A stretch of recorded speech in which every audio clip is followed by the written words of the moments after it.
हाँ जी। अब हमने अपना प्रोसेस कॉस्टिंग का पहला कॉन्सेप्ट कंप्लीट कर लिया है और उसके दो चार तीन चार जो भी क्वेश्चंस हमें करके देखने थे वो प्रैक्टिस करने के लिए वो भी कर लिए। पहला कॉन्सेप्ट क्या किया हमने? Treatment of normal loss, abnormal loss, abnormal gain. अब इस चैप्टर का दूसरा टॉपिक स्टार्ट करते हैं जिसका नाम है इक्विवेलेंट प्रोडक्शन। पहले एक बार थोड़ा सा इसका लिखने का काम करते हैं, फिर कॉन्सेप्ट समझते हैं कि है क्या इसमें। तो हेडिंग डालिए, equivalent production.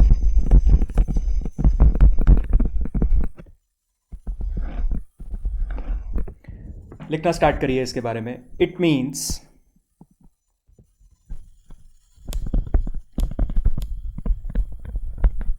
expressing it means expressing incomplete performance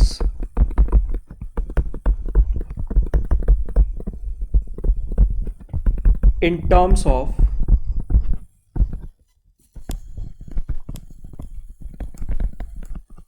complete performance। अभी समझेंगे ये सारा, एक बारी पहले लिख लेते हैं सारा concept. It means expressing incomplete performance in terms of complete performance. Example, if the closing stock is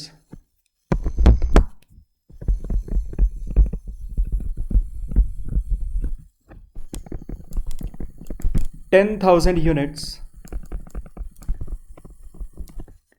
and 40% work is done,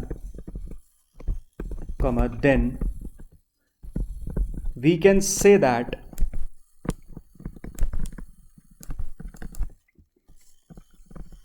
4,000 units are completed and no work is done on 6,000 units। लिखिए, it means expressing incomplete performance in terms of complete performance। Example, if the closing stock is 10,000 units and 40% work is done, then we can say that 4,000 units are completed and no work is done on 6,000 units। इसके बाद, before preparing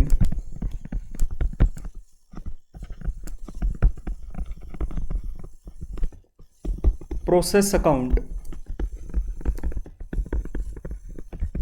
you are required to prepare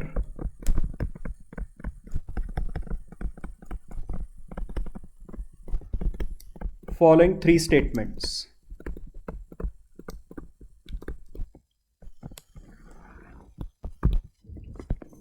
Before preparing process account, you are required to prepare the following three statements। Number one, statement of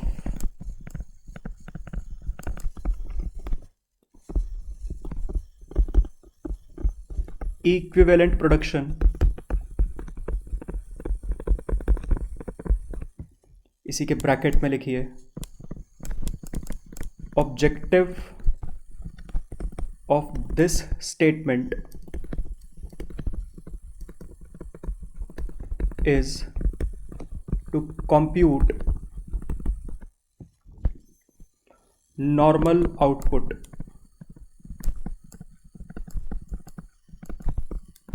The objective of this statement is to compute the normal output। Number two, statement of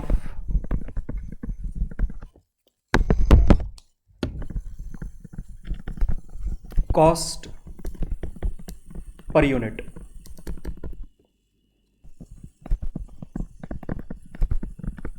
Objective of this statement is to compute cost per unit of normal output।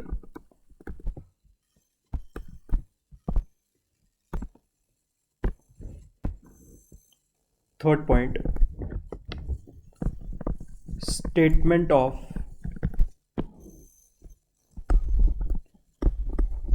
value of cost, statement of value of equivalent production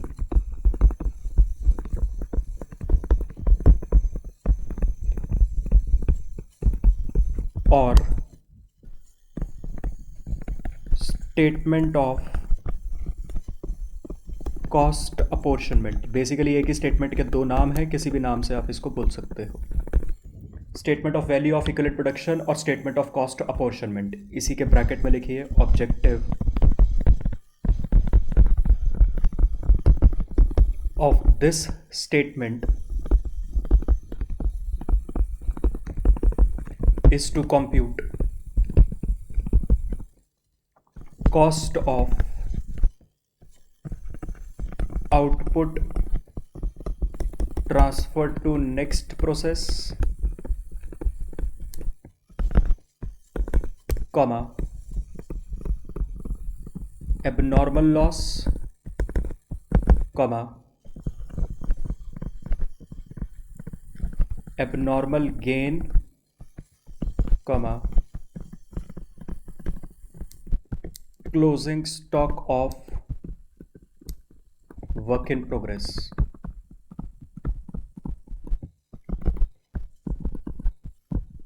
complete करिए। हो गया यहां तक?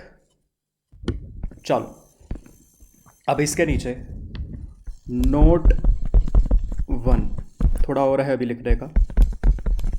पहला note normal loss लिखेंगे इसके बारे में। Normal loss generally increases the cost of production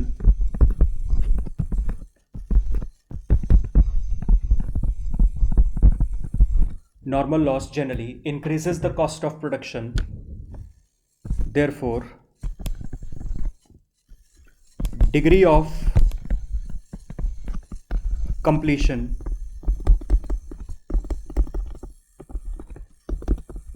in respect of normal loss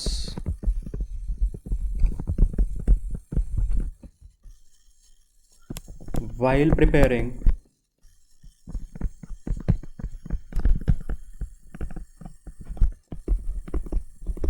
statement of equivalent production shall be considered as zero.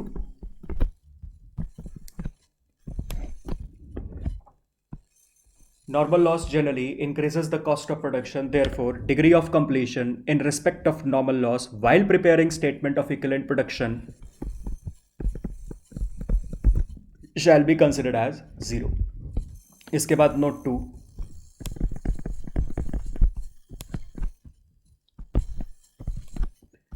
abnormal loss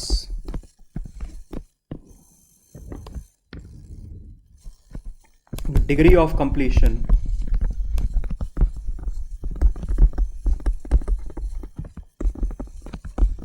in respect of abnormal loss shall be assumed as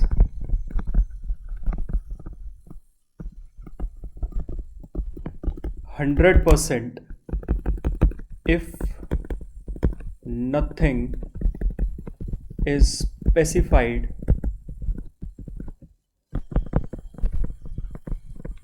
in question. If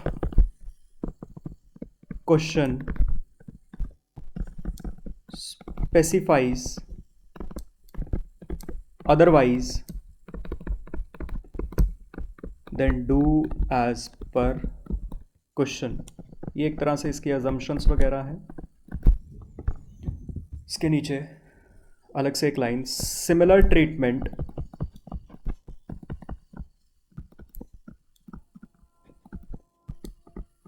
shall be given to abnormal gain. Similar treatment shall be given to abnormal gain. लिख लिया? चलिए note 3, बस last note.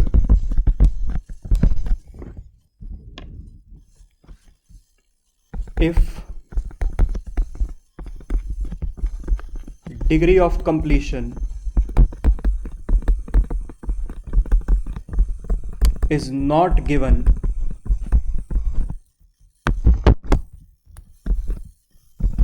in question,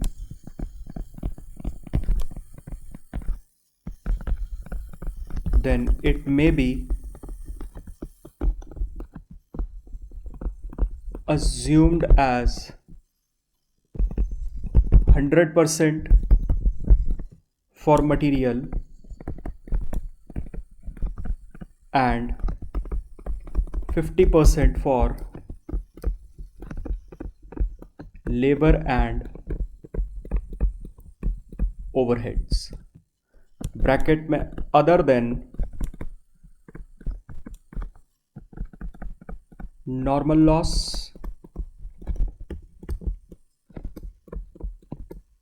abnormal loss और abnormal gain. Complete करिए यहां तक. If degree of completion is not given in question, that it may be assumed as 100% for material and 50% for labor and overheads. Bracket में लिखा है other than normal loss और abnormal gain. बस यहीं तक था ये. फटाफट से लिखिए ताकि उसके बाद फिर हम अब इसका कॉन्सेप्ट समझना शुरू करते हैं है क्या ये. चलिए अब इसको समझना स्टार्ट करते हैं. इस कॉन्सेप्ट को है क्या इसमें.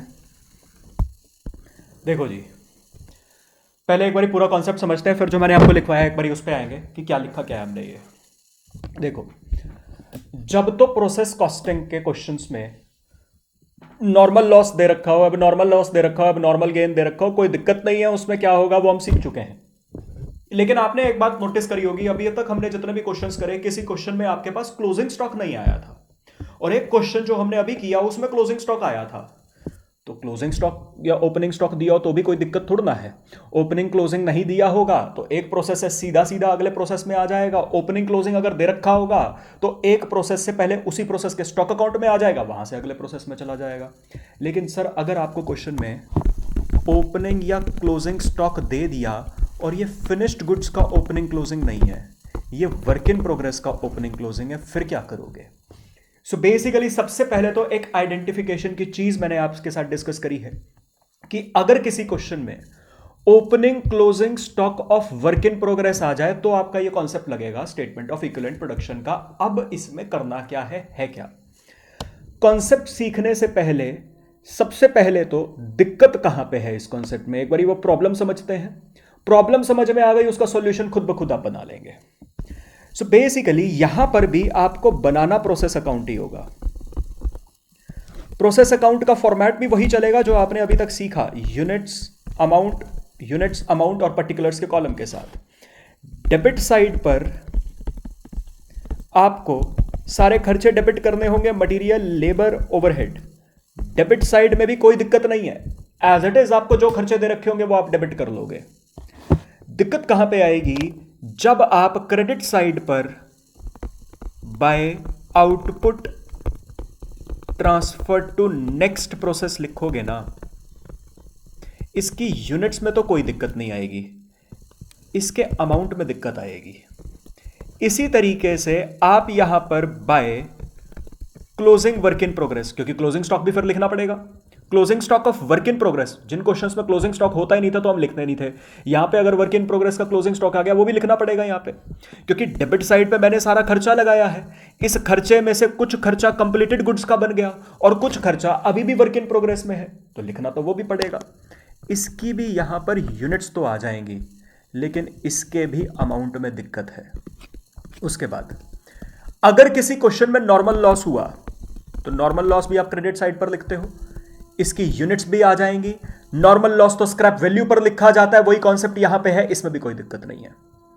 लेकिन अगर आ गया एबनॉर्मल लॉस, तो एबनॉर्मल लॉस की भी यूनिट्स तो आपके पास आ जाएंगी, इसके भी अमाउंट में दिक्कत है। और सर अगर क्वेश्चन में एबनॉर्मल लॉस ना हुआ, क्वेश्चन में हो गया अगर एबनॉर्मल गेन, तो एबनॉर्मल गेन भी की भी यूनिट्स तो आपके पास आ जाएंगी, उसके अमाउंट में दिक्कत है। मतलब यहां पर भी मेरे को बनाना प्रोसेस अकाउंट ही होगा। नॉर्मल लॉस, एबनॉर्मल गेन के जो कॉन्सेप्ट पहले सीखे हैं वही कॉन्सेप्ट यहां पे मर्ज भी होंगे। लेकिन जब वर्क इन प्रोग्रेस आ जाता है, ओपनिंग या closing stock of work in progress, तो output transfer to next process, closing stock of work in progress, abnormal loss या एबनॉर्मल गेन के अमाउंट में बड़ी दिक्कत आती है। यही दिक्कत समझनी है, उसी दिक्कत का सॉल्यूशन आपका ये कॉन्सेप्ट बताता है। आपने एक बात और नोटिस करी होगी, दिक्कत उसी चीज के अमाउंट में आ रही है जो कॉस्ट पर यूनिट पर वैल्यू होता है, जिसके लिए हम अलग से मटेरियल माइनस नॉर्मल लॉस की scrap plus labour plus overheads divided by normal output करके कॉस्ट पर यूनिट निकालते थे। आउटपुट भी उसी पर वैल्यू होता था, एबनॉर्मल लॉस भी उसी पर वैल्यू होता था, एबनॉर्मल गेन भी उसी पर वैल्यू होता था। इन्हीं चीजों में आपकी यहां पर दिक्कत आएगी। क्लोजिंग वर्क इन प्रोग्रेस तो हमने अभी तक किया ही नहीं, तो ये तो हमारे लिए नया है, तो ये तो वैसे ही सीखना है। तो जिस जिस चीज को कॉस्ट पर यूनिट पर वैल्यू किया जाता था वहीं पे दिक्कत है। क्या दिक्कत है आइए समझते हैं। अब मैं आपके सामने एक एग्जांपल लिखूंगा, आपको भी वो एग्जांपल नोट करना है। बेसिकली आपका पूरा कॉन्सेप्ट मैं उसमें मर्ज करूंगा, कवर अप करूंगा, प्रेजेंटेशन के साथ सीखेंगे उससे, ताकि क्वेश्चंस में फिर हमें दिक्कत ना आए, बस प्रैक्टिस के लिए बच जाए क्वेश्चंस। एग्जाम्पल पर आने से पहले एक बेस लाइन पहले आपसे डिस्कस करना चाहता हूं, फिर एग्जाम्पल डिस्कस करते हैं। देखो, आपको बोला जाए एक यूनिट को बनाने में 10 रुपए का खर्चा आता है, एक यूनिट को बनाने में 10 रुपए का खर्चा आता है, कंप्लीटेड एक यूनिट बनाने में। अब एक दिन, जैसे मैंने क्लास में शायद आपको मार्कर का एग्जाम्पल दिया हुआ है, मान लो मैं कहूं मेरे हाथ में ये 2 मार्कर हैं, वैसे पेन है ये, मान लो मेरे हाथ में ये 2 पेन हैं, इन दोनों की ही कैप नहीं है। अगर इस पूरे पेन की कॉस्ट 10 रुपए है, मतलब पेन भी और इसकी कैप भी 100% एक यूनिट बन गई। अगर कैप के साथ ये पेन बना है ऐसा मान लो, और पूरा एक पेन बनाने के लिए 10 रुपए का खर्चा आता है। अब मैं कहता हूं एक दिन में आधा पेन मैंने ये बना दिया, उसी दिन में आधा पेन मैंने ये बना दिया, 50% मैंने पहले पेन पर काम किया है, 50% मैंने दूसरे पेन पर काम किया है। तो इसको या तो ये बोला जा सकता है कि एक दिन में मैंने 2 पेन्स पर 50-50% काम किया है, या फिर एक्चुअली में तो नहीं, लेकिन एक इमेजिनरी इल्यूजनरी टर्म में मैं ये बोल सकता हूं कि एक कंप्लीटेड पेन जितना टोटल काम हुआ है। दोबारा रिपीट करता हूं, मैंने एक दिन में 2 पेन पर काम किया, 50-50% काम किया। इसको इमेजिनरी फॉर्म में मैं ये भी तो बोल सकता हूं कि एक दिन में मैंने एक कंप्लीटेड पेन जितना काम किया। सर ऐसे कैसे? सर ऐसे ऐसे मैं कह रहा हूं एक दिन में मैंने 2 पेन पर काम किया, पहला पेन दूसरा पेन, इस पर भी मैं कह रहा हूं 50% काम किया, इस पर भी मैं कह रहा हूं 50% काम किया। अगर इस पर 50% काम किया मतलब 5 रुपए का खर्चा लगाया, क्योंकि पूरे पेन पर तो 10 रुपए का खर्चा लगता है। दूसरे पेन पर भी 50% काम किया है मतलब 5 रुपए का खर्चा लगाया। मतलब एक दिन में मैंने 2 पेन पर दोनों पे 50-50% काम करके टोटल खर्चा कितना लगाया है? 10 रुपए। क्या मैं कह सकता हूं, या मैं ये बोलता कि 2 पेन्स पर अगर 50-50% काम ना करते, एक कंप्लीटेड पेन पे काम कर लेते, तो भी कितना खर्चा बनाते? 10 रुपए का ही खर्चा लगता। मतलब इनकम्प्लीटेड यूनिट्स, पहली यूनिट भी इनकम्प्लीट थी, 50% काम हुआ था, दूसरी यूनिट भी इनकम्प्लीट थी, 50% काम हुआ था। इसको इमेजिनरी टर्म में अगर कंप्लीट यूनिट्स की टर्म में रिप्रेजेंट करना हो तो हम कह सकते हैं एक कंप्लीटेड यूनिट जितना काम हो चुका है। क्योंकि एक कंप्लीट यूनिट होती तो भी 10 रुपए का खर्चा आता, 50-50% यूनिट पे काम हुआ तो भी 10 रुपए का खर्चा आया। पहले तो ये बात समझ आ गई, बस इसको ध्यान में रखिएगा। अब एक एग्जाम्पल समझते हैं, एग्जाम्पल नोट करिए।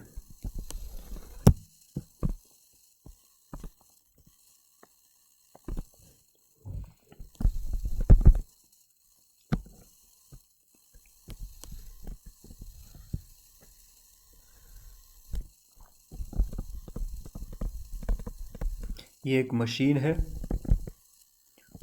Opening work in progress 1000 units, material के रिस्पेक्ट में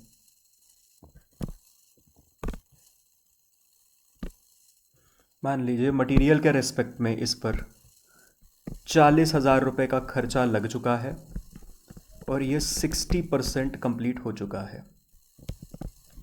लेबर के रिस्पेक्ट में 30,000 रुपये का मान लीजिए खर्चा लगा है और ये 40% कंप्लीट हो चुका है। क्या है ये सब अभी समझते हैं। ओवरहेड्स के रिस्पेक्ट में 20,000 रुपये का खर्चा लग चुका है और ये मान लीजिए ये भी 40% कंप्लीट है।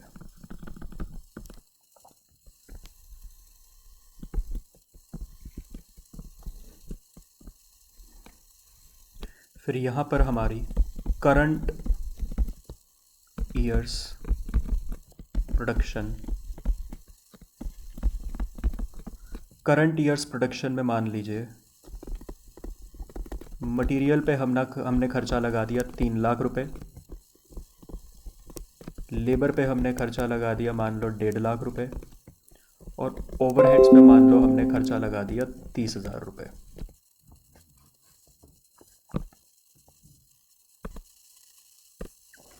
यहाँ से ट्रांसफर टू नेक्स्ट प्रोसेस मान लीजिए 2700 यूनिट्स। अभी नोट कर लो, समझते हैं अभी ये सारा। और इसी के नीचे लेकर आऊँ closing stock of work in progress. Material के रिस्पेक्ट में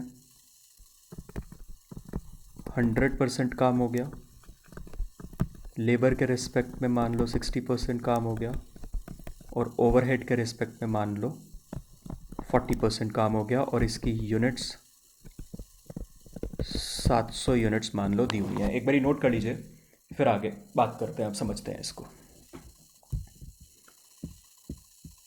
हो गया यहाँ तक? चलिए अब इसका कॉन्सेप्ट समझना शुरू करते हैं। देखिए अब बात ऐसी है, जो प्रोडक्शन होती है, प्रोडक्शन एक रेकरिंग कंसेप्ट है, प्रोडक्शन एक रेकरिंग प्रोसेस है। जैसे प्रोडक्शन 30 मार्च को हो रही थी वैसे ही प्रोडक्शन 31 मार्च को होगी, वैसे ही प्रोडक्शन 1 अप्रैल को होगी, वैसे ही 2 अप्रैल को एंड सो ऑन। ये मैंने 30, 31 मार्च, 1 अप्रैल, 2 अप्रैल की बात क्यों करी? क्योंकि प्रोडक्शन मैं कह रहा हूं एक कॉन्टिन्यूअस एक रेकरिंग प्रोसेस है, लेकिन इसी के बीच में 31 मार्च को हमारे अकाउंट्स की क्लोजिंग होती है। 31 मार्च को हमें अपने पिछले फाइनेंशियल ईयर के सारे अकाउंट्स क्लोज करके P&L बैलेंस शीट बनानी होती है। अब मशीनों में रॉ मटेरियल 28 मार्च को भी डाला जाता होगा, 29 मार्च को भी डाला जाता होगा, 30 मार्च को भी डाला जाता होगा, 31 मार्च को भी डाला जाता होगा। 31 मार्च, 30 मार्च को जो रॉ मटेरियल मशीनों में डाला, उसमें से कुछ रॉ मटेरियल तो 31 मार्च की शाम तक बनके तैयार हो गया, फिनिश्ड गुड्स। कुछ रॉ मटेरियल मशीनों में पड़ा होगा, उस पे मटेरियल का खर्चा भी लगा हुआ है, उस पे लेबर और ओवरहेड्स का भी खर्चा लग चुका है, लेकिन क्योंकि वो अभी कंप्लीट नहीं हुआ इसलिए अभी वो मशीन में पड़ा हुआ है। 31 मार्च की शाम को 1 अप्रैल की सुबह सुबह जैसे ही प्रोडक्शन फिर से चालू होगी, पहले उसको कंप्लीट कर देंगे, फिर आगे की प्रोडक्शन चलती रहेगी। लेकिन 31 मार्च को जब हमारे अकाउंट्स डिपार्टमेंट वाले इसकी क्लोजिंग करेंगे, तो जो 31 मार्च की शाम के टाइम पर मटेरियल मशीनों में पड़ा हुआ था, जिस पे मटेरियल का खर्चा कुछ लग चुका था, कुछ लेबर ओवरहेड का काम हो चुका था, कुछ काम पेंडिंग था, अकाउंट्स वाले उसको क्या मान लेंगे? क्लोजिंग वर्क इन प्रोग्रेस मान लेंगे। समझ आ गया पहले तो ये। अब यहां पर मैंने आपको डेटा क्या दिया है? डेटा ये दिया है, हमारा करंट फाइनेंशियल ईयर था, मान लो जो भी, फॉर एग्जांपल हम ये बात कर रहे हैं 1 अप्रैल 2019 से 31 मार्च 2020, ये हमारा करंट फाइनेंशियल ईयर है।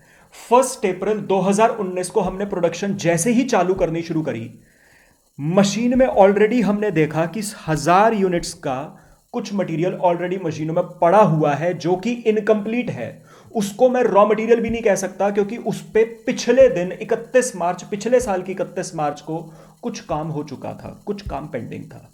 ठीक है, इसको तो आप ऐसे समझ लो, अगर थोड़ी सी भी दिक्कत हो, मान लो पिछला फाइनेंशियल ईयर आपका क्या बनेगा? पिछला फाइनेंशियल ईयर आपका बनेगा 1 अप्रैल 2018 से 31 मार्च 2019। आप इसको ऐसे समझ लो, पिछले साल मान लो मैंने मशीन में टोटल मटेरियल डाला था 5000 यूनिट्स का। यहाँ पे मशीन में कुछ ना कुछ प्रोसेसिंग हुई पिछले साल, इसमें से पिछले साल 5000 यूनिट्स का मैंने रॉ मटेरियल डाला था पिछले साल। मान लो पिछले साल 4000 यूनिट्स फिनिश हो गई थी, इसमें से 1000 यूनिट्स अभी भी यहां पर पड़ी हुई थी। मतलब ये जो 5000 यूनिट्स का रॉ मटेरियल था ये पिछले साल डाला गया था मशीन में, इसमें से 4000 यूनिट्स कंप्लीट होके बाहर आ गई, 1000 यूनिट्स अभी भी मशीन में पड़ी हुई हैं। इन 1000 यूनिट्स पे काम करंट फाइनेंशियल ईयर में कंप्लीट होगा। अब उसका डेटा दिया कि ये जो 1000 यूनिट्स करंट फाइनेंशियल ईयर में अभी भी मशीन में पड़ी हुई थी, पहले दिन हमें दिखी, उस पे हमने देखा मटेरियल का खर्चा अभी तक 40,000 रुपए का लग चुका है। लेबर के रिस्पेक्ट में 30,000 रुपए का खर्चा अभी तक लग चुका है और ओवरहेड्स के रिस्पेक्ट में अभी तक 20,000 रुपए का खर्चा लग चुका है। मटेरियल के रिस्पेक्ट में जो 1000 यूनिट्स पे 40,000 का खर्चा लगा है, ये अभी 60% खर्चा है। मतलब इन 1000 यूनिट्स को अगर कंप्लीट करना है तो 40% का मटेरियल का खर्चा अभी और लगेगा। अगर इन 1000 यूनिट्स को कंप्लीट करना है तो 30,000 रुपए का लेबर का खर्चा लग चुका है, जो कि 40% है, अभी 60% का लेबर का खर्चा और लगना है। इसी तरीके से ओवरहेड्स का भी 60% का खर्चा अभी और लगना है। तो जो मैंने opening work in progress 1000 units के रिस्पेक्ट में डेटा दिया, मटीरियल, लेबर, ओवरहेड का खर्चा और उनकी परसेंटेज ऑफ कंप्लीशन, उतना काम हो चुका है पिछले फाइनेंशियल में ईयर में। बैलेंसिंग काम अब होना है। अच्छा, उसके बाद जैसे ही मेरी ये वाली ओपनिंग वर्क इन प्रोग्रेस की 1000 यूनिट्स करंट फाइनेंशियल ईयर में कंप्लीट हो जाएंगी, मैं वापस से मशीन में और रॉ मटेरियल डालूंगा। इसको आप ऐसे समझिए, मशीन में 1 अप्रैल को ऑलरेडी कुछ मटेरियल डला हुआ था। पहले मैंने फटाफट से 4-5 दिन, जितना भी दिन लगे, पहले उसको कंप्लीट किया। वो मटेरियल कंप्लीट होकर फिनिश गुड्स में कन्वर्ट हो गया। मैंने और रॉ मटेरियल मशीनों में डाला होगा, प्रोडक्शन हुई होगी, तो मैंने और कुछ रॉ मटेरियल करंट ईयर में, नया रॉ मटेरियल जो पिछले साल नहीं डला हुआ था, नया रॉ मटेरियल मशीनों में डाला। पूरे साल टोटल रॉ मटेरियल का करंट ईयर में मेरा खर्चा 3 लाख रुपए आया है। पूरे साल करंट ईयर में लेबर का टोटल खर्चा 1.5 लाख आया है और ओवरहेड का खर्चा 30,000 आया है। अच्छा, 1 अप्रैल को ऑलरेडी मशीनों में 1000 यूनिट्स पड़ी हुई थी, जिसपे कुछ काम हो चुका था, कुछ काम होना था। वो काम मैंने इस करंट फाइनेंशियल ईयर में कंप्लीट किया। जैसे ही 1000 यूनिट्स पे काम खत्म हो गया, मैंने और कुछ यूनिट्स मशीनों में डाली। करंट ईयर में जो और कुछ यूनिट्स मशीनों में डाली, कुछ तो कंप्लीट होके अगले प्रोसेस में चली गई, 2700 यूनिट्स करंट ईयर में इस प्रोसेस से कंप्लीट हो गई, अगले प्रोसेस में चली गई। जैसे पिछले साल 1000 यूनिट्स मशीनों में रह गई थी, इस साल की ओपनिंग बनी थी, इसी साल इसी तरीके से इस साल 700 यूनिट्स अभी और मशीनों में रह गई हैं, वो अगले साल कंप्लीट हो जाएंगी। 700 यूनिट्स जो इस साल के एंड में वर्क इन प्रोग्रेस में रह गई हैं, उस पे मटेरियल के रिस्पेक्ट में 100% काम कर चुका हूं, लेबर के रिस्पेक्ट में 60% काम कर चुका हूं और ओवरहेड के रिस्पेक्ट में 40% काम कर चुका हूं। रिमेनिंग काम अगले साल होगा। अच्छा, वर्क इन प्रोग्रेस जो क्लोजिंग है उसकी कॉस्ट नहीं लिखी है मैंने। करंट ईयर में मटेरियल, लेबर, ओवरहेड का जो टोटल खर्चा हुआ है, इसी में से ही तो कुछ खर्चा इस closing stock of work in progress पे लगा होगा। वो मैंने अलग से नहीं बताया कितना है, क्योंकि वो इसी में इंक्लूडेड होगा। वो देखेंगे कैसे पता लगाएंगे, पता लगाने की जरूरत है भी या नहीं। यहां तक की बात समझ आ गई? पहले तो क्वेश्चन का डेटा क्या है वो क्लियर हो गया होगा आपको। अब सर यहां पर दिक्कत ये है, मैंने आपको बताया था जब प्रोसेस अकाउंट बनता है तो ट्रांसफर टू नेक्स्ट प्रोसेस, अब नॉर्मल लॉस, अब नॉर्मल गेन, जिस जिस चीज को कॉस्ट पर यूनिट पर वैल्यू करते हैं उसमें दिक्कत है। आइए एक बारी पहले मैं आपको दिक्कत समझा रहा हूं। जहां पे मैं कहूंगा रफ है, उसको प्लीज आप अलग से नोट करिएगा, ठीक है? तो अभी मैं आपको दिक्कत समझा रहा हूं, ये मेन प्रेजेंटेशन नहीं है। आपको नोट करना होगा, अपने रेफरेंस के लिए नोट करिएगा, अब ये मेन प्रेजेंटेशन का काम नहीं है। अच्छा, सबसे पहले तो अगर मैं आपसे जानना चाहूं करंट ईयर में मटेरियल डाला कितना होगा, जैसे मशीनों में ऑलरेडी 1000 यूनिट्स का मटेरियल पड़ा हुआ था, वो कंप्लीट हुआ। कुछ नया मटेरियल इस साल भी डाला गया होगा, उसमें से टोटल में से कुछ तो अगले प्रोसेस में बन के चला गया, कुछ अभी भी मशीनों में पड़ा हुआ है। मैं पूछना चाह रहा हूं इस साल मशीनों में डाला कितना रॉ मटेरियल? भाई 1000 यूनिट्स पहले से पड़ा हुआ था, प्लस कुछ मटेरियल इस साल नया इंट्रोड्यूस किया होगा,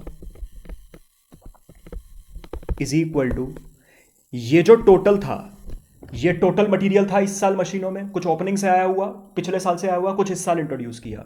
इस टोटल में से कुछ तो बन के अगले प्रोसेस में चला गया 2700, प्लस कुछ मशीनों में अभी भी रह गया 700। तो यहां से आपके पास आ जाएगा मटेरियल इंट्रोड्यूस्ड।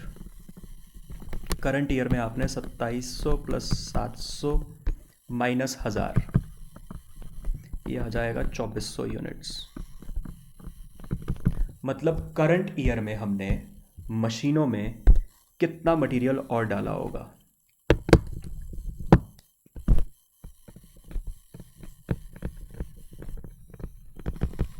2400 यूनिट्स का मटेरियल और डाला।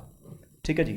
अब हमें निकालनी है, अब मैं जो भी लिख रहा हूं ये गलत लिख रहा हूं, हमें निकालनी है कॉस्ट पर यूनिट।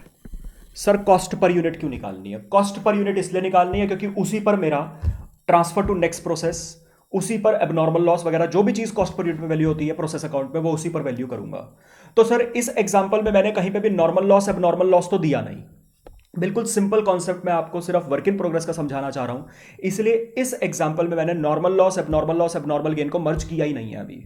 ठीक है, तो सर कॉस्ट पर यूनिट निकालने में कोई दिक्कत थोड़ा ना है। मटेरियल का खर्चा ऐड कर दो, माइनस करते हैं इसमें से नॉर्मल लॉस की स्क्रैप वैल्यू, वो है नहीं, आपने बताया नहीं वो, प्लस लेबर का खर्चा प्लस ओवरहेड्स का खर्चा, ये सारा खर्चा ऐड करते हैं, डिवाइडेड बाय नॉर्मल आउटपुट, कितनी यूनिट्स पे ये खर्चा आया है उससे डिवाइड करते हैं। ऐसे करके हमारे पास कॉस्ट पर यूनिट आ जाती है। सर एक बात बताओ, ऐसे करके आपके पास सीधा कॉस्ट पर यूनिट आ जाती है। अगर मैं ऐसे ना करना चाहूं, मेरी मर्जी है, मैं अगर ऐसे करना चाहूं, material divided by units, material per unit, ऐसे ही labour divided by units is equal to labour per unit, इसी तरीके से overheads divided by unit is equal to overhead per unit. Sir अगर मैं ऐसे अलग अलग भी करना चाहूं और इन सब का प्लस लगा दूं तो भी कॉस्ट पर यूनिट ही तो बनेगी। मतलब मैंने इन दोनों कैलकुलेशंस में से और कुछ नहीं किया है, यहां पे मैंने कंबाइंड कैलकुलेशन करी है, यहां पे मैंने हर एक कॉस्ट के अलग अलग एलिमेंट की अलग अलग कॉस्ट पर यूनिट निकाल के सबको मर्ज किया है। बात तो एक ही है। सर ऐसा क्यों करना चाह रहे हो? यहां से मैं आपको कुछ कॉन्सेप्ट सिखाना चाह रहा हूं। कॉन्सेप्ट क्या सिखाना चाह रहा हूं? सर मेरे को ये बताओ, आपको कॉस्ट पर यूनिट कब की निकालनी है? करंट ईयर का प्रोसेस अकाउंट बना रहे हो तो करंट ईयर की कॉस्ट पर यूनिट निकालनी है। तो ये बताओ करंट ईयर में मटेरियल का टोटल खर्चा लगा कितना है, जो एग्जांपल मैंने दिया है। करंट ईयर में मटेरियल का टोटल खर्चा एज पर एग्जांपल 3 लाख रुपए का लगा है, और करंट ईयर में टोटल कितनी यूनिट्स मटेरियल की डाली गई थी? 2400 यूनिट्स। तो हम क्या करेंगे, मटेरियल टोटल खर्चा 3 लाख डिवाइडेड बाय 2400 यूनिट्स, कोई दिक्कत थोड़ा ना है, यहां पे कुछ भी आ जाएगा मटेरियल कॉस्ट पर यूनिट। ऐसे ही सर एग्जांपल के अकॉर्डिंग लेबर का करंट ईयर में टोटल खर्चा लगा कितना है? 1.5 लाख। कितनी यूनिट्स इंट्रोड्यूस करी थी करंट ईयर में? 2400। तो 1.5 लाख डिवाइडेड बाय 2400, लेबर की कॉस्ट पर यूनिट आ जाएगी। ऐसे ही ओवरहेड्स का कर लेंगे। ओवरहेड्स का टोटल खर्चा करंट ईयर में लगा 30,000 है, डिवाइडेड बाय 2400 यूनिट्स पे काम हुआ है, उस पे आप कॉस्ट पर यूनिट निकाल लोगे। इन सभी को ऐड करके आपके पास कॉस्ट पर यूनिट आ जाएगी। ये गलत है, ऐसे नहीं कर सकते। क्यों नहीं कर सकते? आइए एक एक एलिमेंट को समझते हैं। सबसे पहले मैं बात करता हूं मटेरियल की 3 लाख खर्चे की। सर जो मटेरियल का खर्चा 3 लाख है वो 2400 यूनिट्स पर नहीं लगा है, वो और कुछ यूनिट्स पर लगा है। सर क्या कहना चाहते हो? पहले मैं एक बार एग्जांपल से बताता हूं, फिर मैं आपको लिख के कॉन्सेप्ट समझाता हूं। आपने सबसे पहले ईयर स्टार्ट हुआ 1 अप्रैल को, मशीनों में ऑलरेडी 1000 यूनिट्स पड़ी हुई थी जिसपे मटेरियल के रिस्पेक्ट में 60% काम हुआ था। पहले आपने ओपनिंग की इन 1000 यूनिट्स को कंप्लीट किया होगा। जब आपने इन ओपनिंग की 1000 यूनिट्स को कंप्लीट किया होगा तो 40% का मटेरियल का खर्चा आपने इस साल लगाया होगा। समझ आया आपको? ये 1000 यूनिट्स पे 60% का मटेरियल का खर्चा ऑलरेडी लगा हुआ था, आपने 40% का मटेरियल का खर्चा और लगाया होगा, तब जाके ये 1000 यूनिट्स कंप्लीट हुई होंगी। मतलब सर ये जो 3 लाख का करंट ईयर में टोटल मटेरियल का खर्चा हुआ है, इस टोटल 3 लाख के खर्चे में कुछ खर्चा तो सर ये 1000 की ओपनिंग यूनिट्स पे भी हुआ है। उसके बाद आपने करंट ईयर में 2400 यूनिट्स और डाल दी मशीन में मटेरियल की, उन 2400 यूनिट्स पे भी मटेरियल का खर्चा हुआ है। तो मटेरियल का इस साल का खर्चा जो 3 लाख का है वो ओपनिंग की यूनिट्स को कंप्लीट करने में भी हुआ है थोड़ा सा, वो करंट ईयर में जो मशीन में डाली है उन पर भी हुआ है, जो क्लोजिंग में बचा है उस पर भी हुआ है। सिर्फ 2400 यूनिट्स पर आप नहीं कह सकते कि करंट ईयर का 3 लाख का मटेरियल का खर्चा हो गया।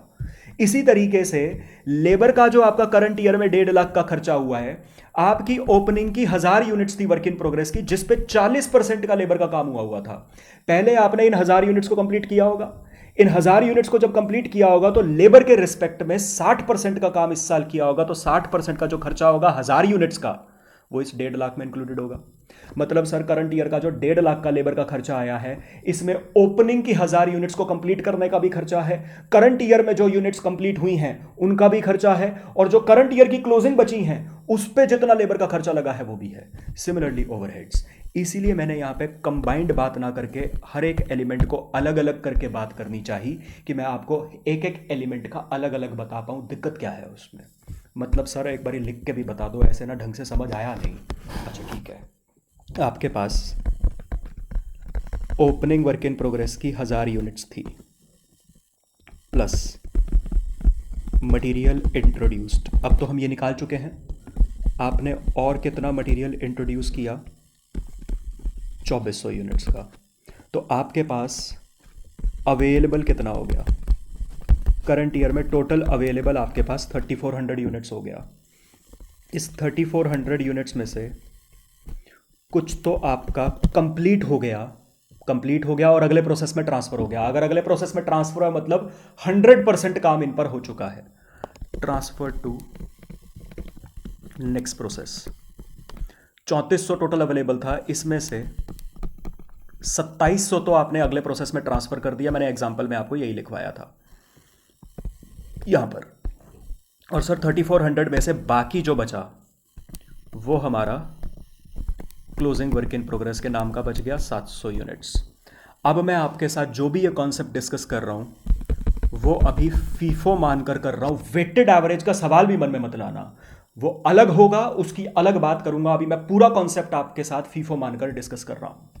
जो मैंने अभी बात आपको ऊपर ऊपर से बताई है उसी को लिख कर एक्सप्लेन कर रहा हूं। तो सर ओपनिंग में मशीन में 1000 यूनिट्स मटेरियल पड़ा हुआ था, जिसपे कुछ काम हो चुका था, कुछ काम इस साल होगा। करंट ईयर में मैंने और 2400 यूनिट्स मटेरियल की और डाल दी। टोटल मेरे पास मशीनों में 3400 यूनिट्स मटेरियल अवेलेबल था, जिसमें से 2700 यूनिट्स कंप्लीट हो गया, फिनिश गुड्स में कन्वर्ट हो गया, अगले प्रोसेस में भेज दिया।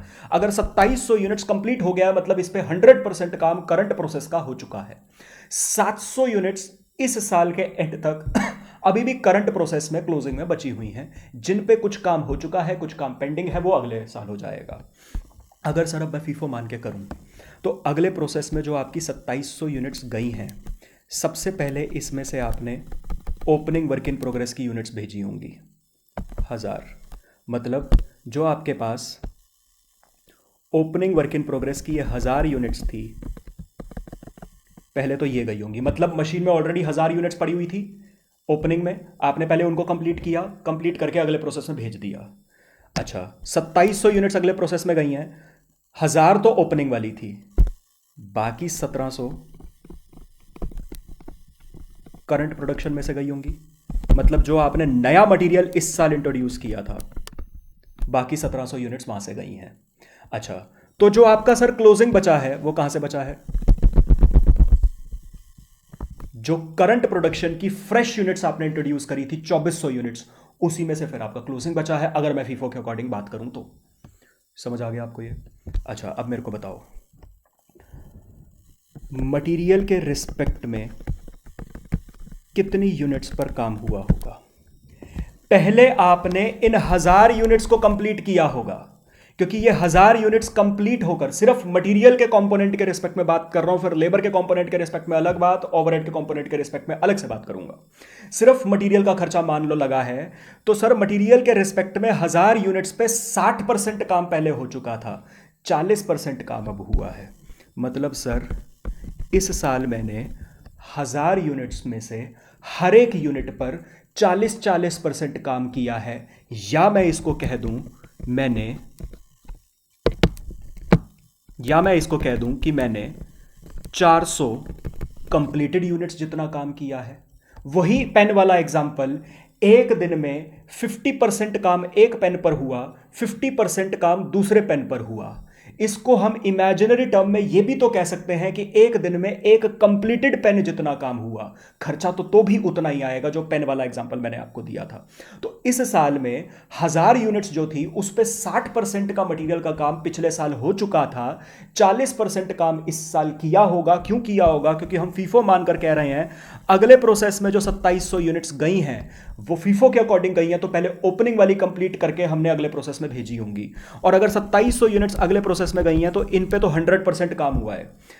1000 यूनिट्स इसमें ओपनिंग वाली हैं जिस पे 60% काम पहले हो चुका था, 40% काम अब हुआ होगा। तो मटेरियल के रिस्पेक्ट में 1000 यूनिट्स पे से हर एक यूनिट पर 40% काम मैंने इस साल किया, या मैं कह सकता हूं 1000 यूनिट्स पे 40% काम इस साल किया, या 400 यूनिट्स कंप्लीटेड यूनिट्स पे इस साल काम किया। समझ आ गया? एक तरह से इनकम्प्लीटेड यूनिट्स को 40% काम की इनकम्प्लीटेड यूनिट्स को कंप्लीटेड यूनिट्स की टर्म में रिप्रेजेंट कर रहा हूं कि इस साल कितना कंप्लीटेड यूनिट्स जितना काम हुआ है। यहां पे किसी के मन में एक ये भी डाउट आ सकता है, सर 1000 यूनिट्स पे 60% काम पहले हो चुका था, 40% काम आपने अब कर दिया, तो ये यूनिट्स तो हो गई ना 100% कंप्लीट। बेटा मैं देखना चाह रहा हूं इस साल कितना काम हुआ है। ठीक है जी, इस साल 1000 यूनिट्स पे 40% काम हुआ है, या मैं कहूं इस साल 400 कंप्लीटेड यूनिट्स जितना काम हुआ है। ठीक है जी, प्लस जो आपकी ये 1700 यूनिट्स थी, ये करंट प्रोडक्शन में से गई हैं, जो करंट ईयर में आपने नई यूनिट्स इंट्रोड्यूस करी थी। अच्छा, ये 1700 यूनिट्स करंट इंट्रोड्यूस्ड यूनिट्स में से गया है। ये यूनिट्स तो 1700 के बारे में बात कर रहा हूं, ये यूनिट्स अगर 2400 में से आई हैं, मतलब 1700 यूनिट्स तो करंट ईयर में ही मशीन में डाली गई, करंट ईयर में ही इन पे 100% काम हुआ और ये अगले प्रोसेस में चली गई। मतलब सर 1700 यूनिट्स के रिस्पेक्ट में 100% काम हुआ है, 1700 यूनिट्स जितना काम हुआ है। उसके बाद सर यूनिट्स 2400 इंट्रोड्यूस करी थी इस साल में, 1700 यूनिट्स पे काम हो गया, काम कंप्लीट हो गया, अगले प्रोसेस में चली गई। इसमें से 700 यूनिट्स क्लोजिंग में पड़ी हुई हैं। क्लोजिंग वर्क इन प्रोग्रेस की यूनिट्स पे मटेरियल के रिस्पेक्ट में इसी साल 100% काम हो चुका था। मतलब करंट ईयर का जो मटेरियल का खर्चा है वो इस पर भी आया है। 700 यूनिट्स पे 100% काम हो चुका था मटेरियल के रिस्पेक्ट में। तो सर जो आपका मटेरियल का खर्चा आया है ना, वो टोटल 2800 यूनिट्स पे आया है। आपने करंट ईयर में 3 लाख का मटेरियल का खर्चा किया है, आपने ओपनिंग की यूनिट्स को भी कंप्लीट किया होगा, 400 कंप्लीटेड यूनिट्स जितना खर्चा हुआ। आपने जो 1700 यूनिट्स करंट ईयर में ही इंट्रोड्यूस करी, करंट ईयर में ही अगले प्रोसेस में चली गई, इस पे भी आपका मटेरियल का खर्चा हुआ, 100% खर्चा हुआ। वर्क इन प्रोग्रेस में 700 यूनिट्स बच गई थी, उस पे भी मटेरियल का खर्चा हुआ, मटेरियल के रिस्पेक्ट में वो 100% कंप्लीट हो चुकी थी, तो टोटल 700 यूनिट जितना खर्चा हुआ। करंट ईयर में जो आपने 3 लाख का खर्चा किया है वो टोटल 2800 यूनिट्स जितनी यूनिट्स बनाने पर खर्चा किया है। और किसी को भी अगर इसमें कंफ्यूजन आए कि आपने 1000 यूनिट्स 40% करके कैसे लिख दिया, कॉस्ट को कैसे कंपेयर कर रहे हो, मैंने बिल्कुल स्टार्टिंग में यही बात आपसे डिस्कस करी थी पेन वाली कि मैं कहूँ एक यूनिट को बनाने में 500 रुपये का खर्चा आता है और मैंने एक दिन में 2 यूनिट्स बनाई, दोनों यूनिट्स पे 50-50% काम किया। तो पहली यूनिट पे भी 50% काम किया, दूसरी यूनिट पे भी 50% काम किया। पहली यूनिट पे 50% अगर काम किया, कितना खर्चा किया? 5 रुपये। दूसरी यूनिट पे 50% काम किया, कितना खर्चा किया? 5 रुपये। टोटल खर्चा दिन में कितना किया? 10 रुपये। मैं इसको अगर ये कह दूँ 50-50% काम 2 यूनिट्स पे ना करके 1 यूनिट पे करता तो 1 यूनिट कंप्लीट हो जाती। तो अगर 1 यूनिट कंप्लीट हो जाती तो भी तो कितना खर्चा होता? 10 रुपये का ही खर्चा होता। समझ आया? सो बेसिकली अगर आपको मटेरियल कॉस्ट पर यूनिट अब निकालनी है तो मटेरियल आपने पूरे साल में खर्चा किया है 3 लाख, जो कि आपका इक्विवेलेंट टू 2800 यूनिट्स के रिस्पेक्ट में हुआ है। तो अब आपकी सही मटेरियल कॉस्ट पर यूनिट आएगी। हम 2400 से डिवाइड करके कर रहे थे, वो गलत आ जाएगी। ये आएगा आपके पास 107.14। अभी प्लीज़ अगर आप ये नोट कर रहे हैं तो ये सब रफ है, फेयर प्रेजेंटेशन नहीं है, फेयर प्रेजेंटेशन अभी करवानी है। अच्छा, अब इसी तरीके से लेबर के रिस्पेक्ट में बात कर लेते हैं। अब लेबर के रिस्पेक्ट में कितनी यूनिट्स पे काम हुआ होगा? सबसे पहले तो आपने ओपनिंग वर्क इन प्रोग्रेस की यूनिट्स कंप्लीट करी होंगी। ओपनिंग वर्क इन प्रोग्रेस की 1000 यूनिट्स थी, जिस पे लेबर के रिस्पेक्ट में अब 40% काम पहले हो चुका था। इस साल आपने कितना काम किया होगा?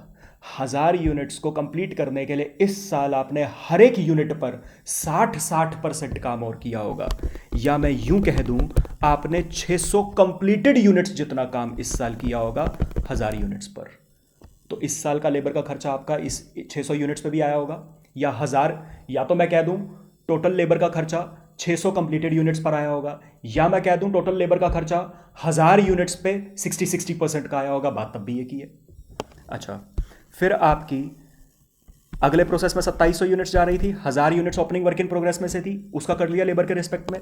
1700 यूनिट्स करंट प्रोडक्शन की थी। ये आपकी जो फ्रेश यूनिट्स आपने करंट ईयर में इंट्रोड्यूस करी है वहां से हैं।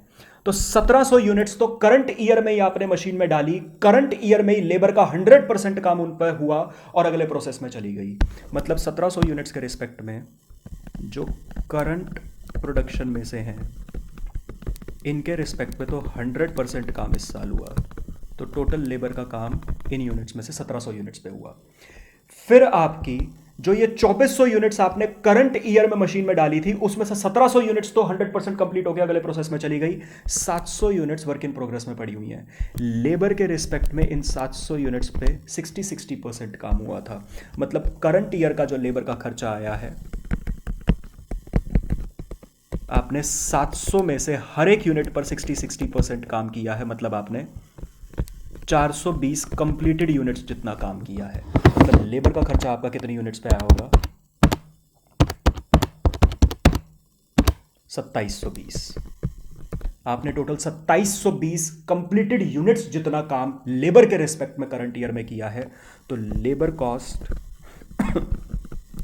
पर यूनिट, टोटल लेबर का खर्चा था आपका 1.5 लाख डिवाइडेड बाय 2720 यूनिट्स के रिस्पेक्ट में आपका ये खर्चा लगा,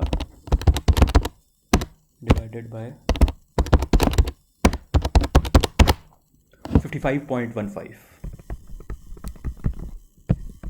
आई होप आपको ये समझ आ गया। इसी तरीके से बात करते हैं ओवरहेड्स के रिस्पेक्ट में। अब ओवरहेड्स में भी अगले प्रोसेस में 2700 यूनिट्स जा रही हैं जिन पे 100% काम हो चुका है। फीफो के अकॉर्डिंग पहले 1000 units opening work in progress वाली कंप्लीट होकर अगले प्रोसेस में गई होंगी। 1000 यूनिट्स जो ओपनिंग वर्क इन प्रोग्रेस थी, इस पे ओवरहेड्स के रिस्पेक्ट में 40% काम अभी तक हो चुका था, 60% काम आपने इस साल किया होगा। तो मतलब opening work in progress 1000 units पे 60% काम इस साल हुआ। मतलब इक्विवेलेंट टू 600 कंप्लीटेड यूनिट्स जितना काम इस साल हुआ, ओवरहेड्स का खर्चा इस पे भी लगा होगा।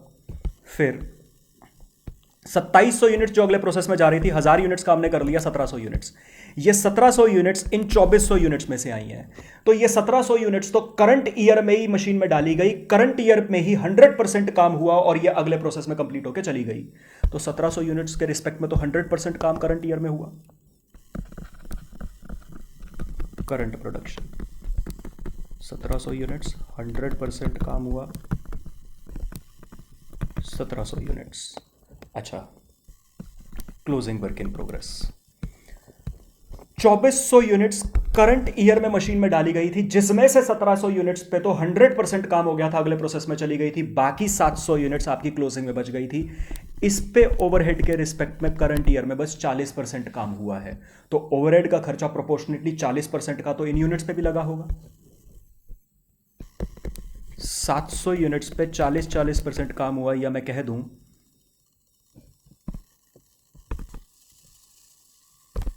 280 कंप्लीटेड यूनिट्स जितना काम हुआ। मतलब ओवरहेड्स का खर्चा 2580 यूनिट्स के रिस्पेक्ट में हुआ है करंट ईयर में। तो overheads cost per unit, overhead का टोटल खर्चा करंट ईयर में 30,000 हुआ था और टोटल 2580 यूनिट्स पर यह खर्चा हुआ है। तो ओवरहेड की कॉस्ट आपके पास आ जाएगी 11.63। ये है आपकी ओवरहेड की cost per unit. I hope आपको समझ आया। अब हमने ओवरहेड की कॉस्ट पर यूनिट, लेबर की कॉस्ट पर यूनिट, मटेरियल की कॉस्ट पर यूनिट निकाल ली है। इन तीनों को अब ऐड करेंगे, आपके पास cost per unit in total आ जाएगी। बेसिकली अब यहां पे एक बारी पीछे लेके चल रहा हूं आपको। नॉर्मल क्वेश्चंस में जो इस कॉन्सेप्ट से पहले हमने किए थे, हम सीधा सारे कंपोनेंट्स को, मटेरियल, लेबर, ओवरहेड को ऐड कर देते थे और डिवाइड कर देते थे यूनिट्स से, क्योंकि मटेरियल के रिस्पेक्ट में भी सेम यूनिट्स पे काम हुआ होता था, लेबर के रिस्पेक्ट में भी सेम यूनिट्स पे काम हुआ होता था, और ओवरहेड के रिस्पेक्ट में भी सेम यूनिट्स पे काम होता था। लेकिन जैसे ही वर्क इन प्रोग्रेस आया तो मटेरियल के रिस्पेक्ट में कुछ काम हुआ है, लेबर के रिस्पेक्ट में कुछ अलग ही काम हुआ है, ओवरहेड के रिस्पेक्ट में कुछ अलग ही परसेंटेज का काम हुआ है। इस वजह से मटेरियल का जो खर्चा आता था वो अलग यूनिट्स पर आ रहा है, लेबर का जो खर्चा आया वो अलग यूनिट्स पर आया, ओवरहेड का जो खर्चा आया वो अलग यूनिट्स पर आया। हम कॉस्ट पर यूनिट एक साथ नहीं निकाल सकते, हमको एक एक करके हर एक एलिमेंट की अलग अलग कॉस्ट पर यूनिट निकालनी पड़ी। अगर हमें कॉस्ट पर यूनिट निकालने में यहां पर दिक्कत आई, ऑल्दो हमने सीख लिया उस दिक्कत को सॉल्व कैसे करेंगे, कॉस्ट पर यूनिट निकालने में अगर दिक्कत थी, हम डायरेक्टली इस फॉर्मूले से कॉस्ट पर यूनिट नहीं निकाल सकते थे। इसलिए मैंने आपको बिल्कुल स्टार्टिंग में बताया था कि हमें प्रोसेस अकाउंट में उसी चीज में दिक्कत आएगी जिस जिस चीज को हम कॉस्ट पर यूनिट पर वैल्यू करते थे। समझ आया? अल्टीमेटली कॉस्ट पर यूनिट अगर आपने निकाल ली हर एलिमेंट की अलग अलग, प्रोसेस अकाउंट बड़े आराम से बन जाएगा, बिल्कुल सेम वैसा ही बनना है जैसे पहले बना था। आई होप आपको कॉन्सेप्ट समझ आया होगा। अब इसकी प्रेजेंटेशन पर आते हैं। ये तो था इसका कॉन्सेप्ट, अब इसकी प्रेजेंटेशन पे बात कर रहा हूं।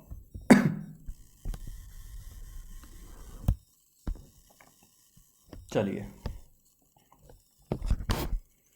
तो सबसे पहले तो हमने कॉस्ट पर यूनिट निकालने के लिए मैंने आपको क्या करवाया, मटेरियल के रिस्पेक्ट में कितनी यूनिट्स पे काम हुआ है, लेबर के रिस्पेक्ट में कितनी यूनिट्स पे काम हुआ है, और ओवरहेड के रिस्पेक्ट में कितनी यूनिट्स पे काम हुआ है। पहले हमने यही निकाला, फिर हमने हर एक एलिमेंट की कॉस्ट पर यूनिट निकाली थी। तो ऐसे ही इसी चीज के लिए पहली एक स्टेटमेंट बनती है, स्टेटमेंट ऑफ, अब ये फेयर वर्क है, एक्चुअल प्रेजेंटेशन है, स्टेटमेंट ऑफ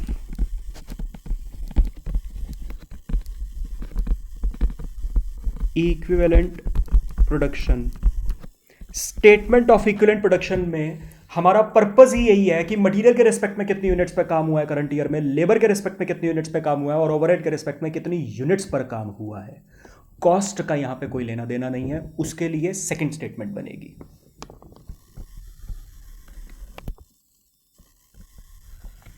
अब फॉर्मेट पहले देख लेना फिर बनाना, थोड़ा सा अलग फॉर्मेट है।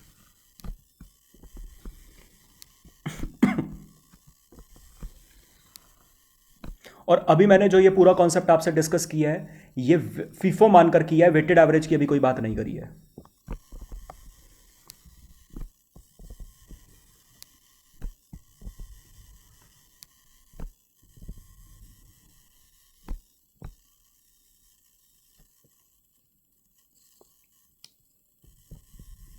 कुछ नालायक फॉर्मेट देख कर रो देंगे, आसान फॉर्मेट है, प्लीज टेंशन मत लो।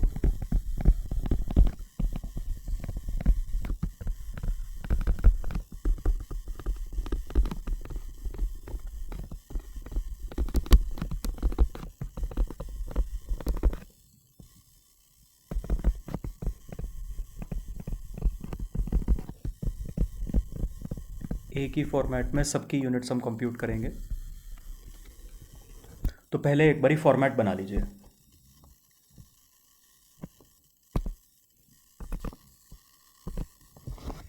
हाँ जी, फॉर्मेट हो गया। चलो, अब पहली बात, यहां से लेकर जो ये साइड है आपकी, ये एक तरह से इस फॉर्मेट की है पूरी क्रेडिट साइड, और यहां से लेकर जो ये साइड है, ये है आपकी एक तरह से डेबिट साइड। वैसे तो अगर मैं बात करूं, आपका अकाउंट ना ये इतना है, ये इतनी है इसकी क्रेडिट साइड, ये इतनी है इसकी डेबिट साइड। इसके आगे जो हम ये अलग से काम कर रहे हैं, ये तो उसके लिए है कि मटेरियल के रिस्पेक्ट में कितना काम हुआ है, लेबर के रिस्पेक्ट में कितना काम हुआ है, ओवरहेड के रिस्पेक्ट में कितना काम हुआ है। ठीक है जी, आइए देखते हैं एक बार कैसे बनेगा। ये बहुत आसान है, वैसे आंसर सेम आएगा जो मैंने आपको रफ कैलकुलेशन में करवाया है। तो होना वही है, नालायक जल्दी में। चलो जी, तो सबसे पहले हमारे पास ओपनिंग वर्क इन प्रोग्रेस के नाम पर 1000 यूनिट्स थी। उसके बाद फ्रेश यूनिट्स, मैं आपको साथ साथ जो मैंने रफली आपको समझाया था वहां से लिंक करवाता रहूंगा कहां पे आपने क्या समझा है। फिर आपने कुछ फ्रेश यूनिट्स इंट्रोड्यूस करी थी, कितनी, 2400 यूनिट्स।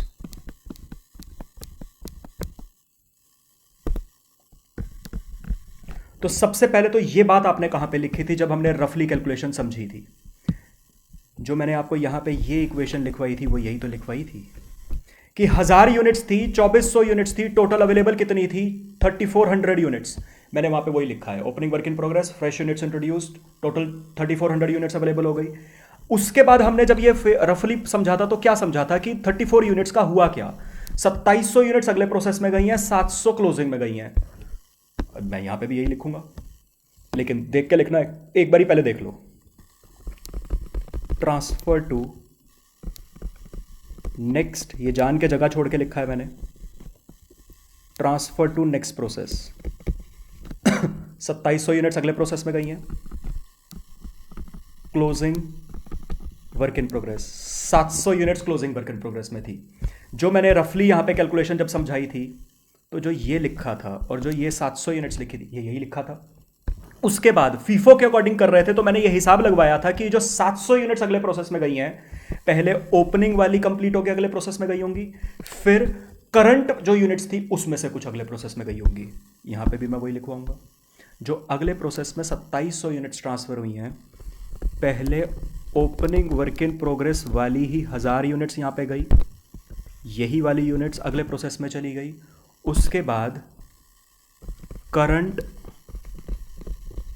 प्रोडक्शन, करंट प्रोडक्शन में से 1700 यूनिट्स, तो ये जो 2400 यूनिट्स आपने फ्रेश इंट्रोड्यूस करी थी, इसमें से 1700 यूनिट्स अगले प्रोसेस में चली गई और इसमें से 700 यूनिट्स आपकी क्लोजिंग वर्क इन प्रोग्रेस। ये जो एरो वेरो मैं लगा रहा हूं ये आपकी रेफरेंस के लिए, सिर्फ कहीं ये मत समझने लगा कि ये भी प्रेजेंटेशन का पार्ट है, नालायकों की तरह कहीं ये भी लगा के आ जाओ पेपर में। अच्छा, एनीवे, यहां तक की बात समझ आ गई। सो बेसिकली जो मैंने जब आपको रफली समझाया था, यहाँ तक जो मैंने आपको समझाया था वही मैंने उस टेबल में अभी तक रिप्रेजेंट किया है।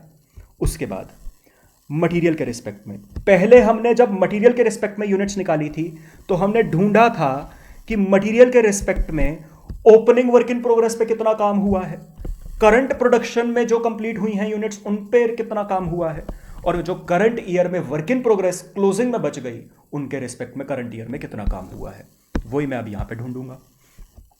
तो ओपनिंग वर्क इन प्रोग्रेस की जो 1000 यूनिट्स थी, इस पे मटेरियल के रिस्पेक्ट में कितना काम हो चुका था?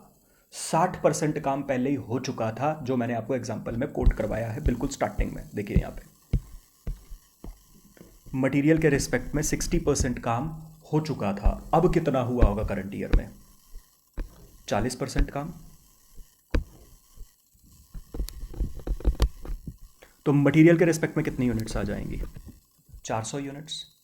अच्छा, इन ओपनिंग 1000 यूनिट्स पे लेबर के रिस्पेक्ट में कितना काम हो चुका था? 40% काम हो चुका था। अब कितना हुआ होगा? 60% काम। तो 1000 यूनिट्स को अगर इस साल के हिसाब से कंप्लीटेड यूनिट्स में कन्वर्ट करना हो तो इस साल 600 यूनिट्स जितना कंप्लीटेड काम हुआ। ओवरहेड्स के रिस्पेक्ट में भी ओपनिंग वर्क इन प्रोग्रेस की 1000 यूनिट्स पे कितना काम हो चुका था? 40%। अब कितना हुआ होगा? 60%। 600 यूनिट्स जितना कंप्लीटेड काम हुआ।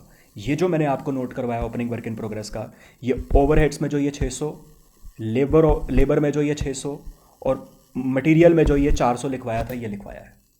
समझ आ गया? अच्छा, उसके बाद ये 1700 यूनिट्स, ये 1700 यूनिट्स तो 2400 में से आई हैं। 2400 यूनिट्स ऐसी यूनिट्स थी जो करंट ईयर में मशीन में डाली गई थी, उसमें से 1700 यूनिट्स कंप्लीट हो गए, अगले प्रोसेस में गई हैं। अच्छा, अगले प्रोसेस में गई होंगी तो 100% काम हुआ होगा।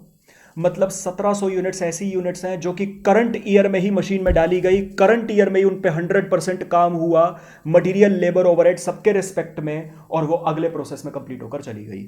मतलब इन 1700 यूनिट्स पे मटेरियल के रिस्पेक्ट में, लेबर के रिस्पेक्ट में, ओवरहेड के रिस्पेक्ट में, सबके रिस्पेक्ट में 100% काम हुआ। तो मटेरियल के रिस्पेक्ट में भी 1700 यूनिट्स पे, लेबर के रिस्पेक्ट में भी 1700 यूनिट्स पे, ओवरहेड के रिस्पेक्ट में भी 1700 यूनिट्स पे काम हुआ। ये जो मैंने आपको लिखवाया, ये जो हमने रफली जब कैलकुलेशन करी थी, ओवरहेड्स में 1700 यूनिट्स करंट प्रोडक्शन, लेबर में 1700 यूनिट्स करंट प्रोडक्शन और मटेरियल में 1700 यूनिट्स करंट प्रोडक्शन, वही मैंने वहाँ पे लिखवाया है। समझ आ गया? अच्छा, अब ये जो 2700 यूनिट्स है, नालायकों की तरह किसी का डाउट भी नहीं आना चाहिए कि सर इनकी परसेंटेज कितनी कितनी आएगी, क्योंकि इसी की बाइफर्केटेड यूनिट्स 1000 और 1700 उसके रिस्पेक्ट में आप लिख चुके हो, इसको दोबारा बाइफरकेट मत करने बैठ जाना। ठीक है जी। अच्छा, अब 700 क्लोजिंग वर्क इन प्रोग्रेस। जो क्लोजिंग वर्क इन प्रोग्रेस में 700 यूनिट्स थी, उन पे मटेरियल के रिस्पेक्ट में 100% काम इस साल हो चुका था।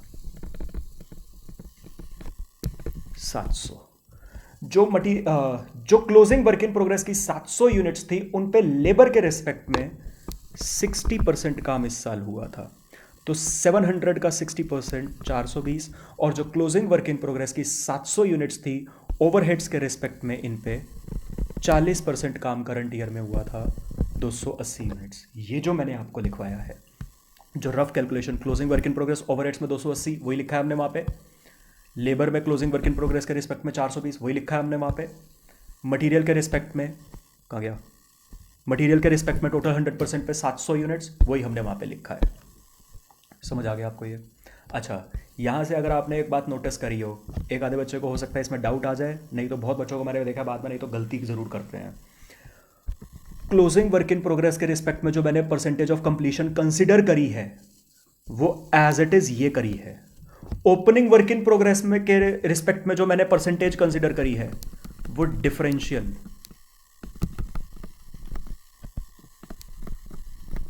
डिफरेंशियल परसेंटेज, मतलब जो पेंडिंग है वो कंसिडर करी है। तो क्लोजिंग वर्क इन प्रोग्रेस के रिस्पेक्ट में जितना काम हो गया था उतना ही कंसिडर किया है। ओपनिंग वर्क इन प्रोग्रेस के रिस्पेक्ट में जितना काम अभी होना था वो कंसिडर किया है, फॉर द सिंपल रीजन हम निकालना चाह रहे हैं करंट ईयर में कितना काम हुआ। तो ओपनिंग के रिस्पेक्ट में जो परसेंटेजेस दी होती हैं, इतना काम पिछले साल हो चुका है, करंट ईयर में डिफरेंशियल पेंडिंग काम हुआ होगा। क्लोजिंग वर्क इन प्रोग्रेस के रिस्पेक्ट में जो परसेंटेज दी हुई है, उतना ही काम करंट ईयर में हुआ होगा। इसका जो पेंडिंग डिफरेंशियल काम है वो तो अगले साल होगा, उसका मेरे को यहां पे कंसिडर नहीं करना, वो अगले साल कंसिडर करूंगा। आई होप समझ आ गया होगा आपको ये। अब यहां से आप इसका टोटल निकालेंगे। अच्छा, बाय द वे, अगर मैं इनका मैच करवाऊँ, ये तो मैच हो जाएगा 1000 प्लस 2400 3400 यूनिट्स, यहाँ पे 2700 प्लस 700 34। अब यहाँ पे भी ये मत कह देना सर 2700 प्लस 700 किया, 1000 प्लस 1700 क्यों नहीं किया, वो 2700 की बाइफर्केशन थी, उसको वापस से ऐड नहीं कर दूंगा। दूसरी चीज़, परसेंटेज का कभी यहाँ पे टोटल लगेगा नहीं, और यहाँ पे अब मटेरियल का टोटल कितना आएगा, 400 प्लस 1700 2100 प्लस 700 2800। लेबर का टोटल 600 प्लस 1700 2300 प्लस 420 2720। और ओवरहेड्स का टोटल 1700 प्लस 600 2300, ये आ जाएगा 2580। और अगर आप नोटिस करो, ओवरहेड्स के रिस्पेक्ट में हमारी यहाँ पे 2580 यूनिट्स आई हैं, रफ कैलकुलेशन में भी वही आई थी। लेबर के रिस्पेक्ट में 2720 यूनिट्स आई हैं, रफ कैलकुलेशन में भी वही आई थी। और मटेरियल के रिस्पेक्ट में 2800 यूनिट्स आई हैं, रफ कैलकुलेशन में भी वही आई थी। मैंने रफ कैलकुलेशन को ही बस आपको प्रेजेंटेशन कैसे करनी है उसकी वो समझाया है, यहाँ पे कॉन्सेप्ट तो आपका खत्म हो चुका था। ठीक है जी। अच्छा, जब हमने रफली समझा था तो भी हमने पहले हर रिस्पेक्ट में यूनिट्स निकाली थी, फिर उसके बाद कॉस्ट पर यूनिट निकाली थी, जो भी रिस्पेक्टिव खर्चा है डिवाइडेड बाय जो भी उसकी ये यूनिट्स आई हैं। अच्छा, पहली बात, इन यूनिट्स को अब कहा जा रहा है इक्विवेलेंट प्रोडक्शन। इक्विवेलेंट प्रोडक्शन का मतलब क्या होता है, जब आप इनकम्प्लीटेड यूनिट्स को कंप्लीटेड यूनिट्स की टर्म्स में रिप्रेजेंट करते हो, ये देखने के लिए कि टोटल खर्चा कितनी टोटल कंप्लीटेड यूनिट्स के रिस्पेक्ट में आया होगा। ठीक है जी। अब सेकंड स्टेटमेंट बनेगी statement of cost per unit, जैसे रफ कैलकुलेशन में भी यूनिट्स निकालने के बाद हमने कॉस्ट पर यूनिट निकाली थी। स्टेटमेंट ऑफ कॉस्ट पर इक्विवेलेंट प्रोडक्शन।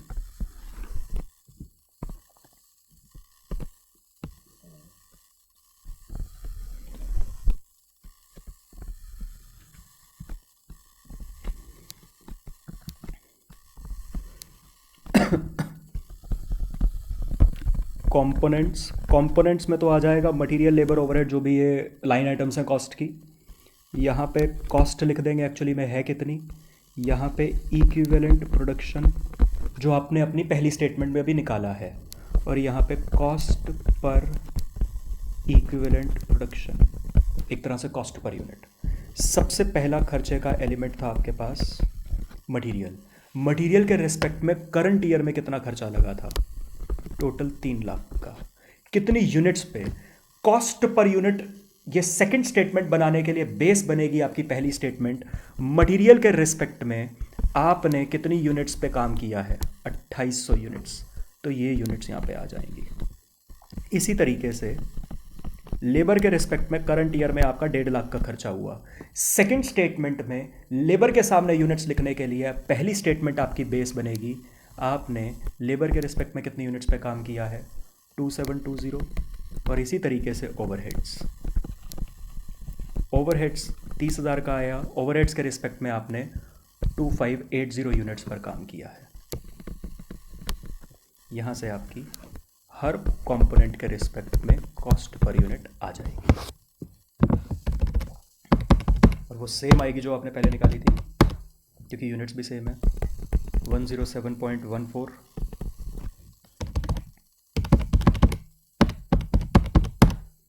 55.15,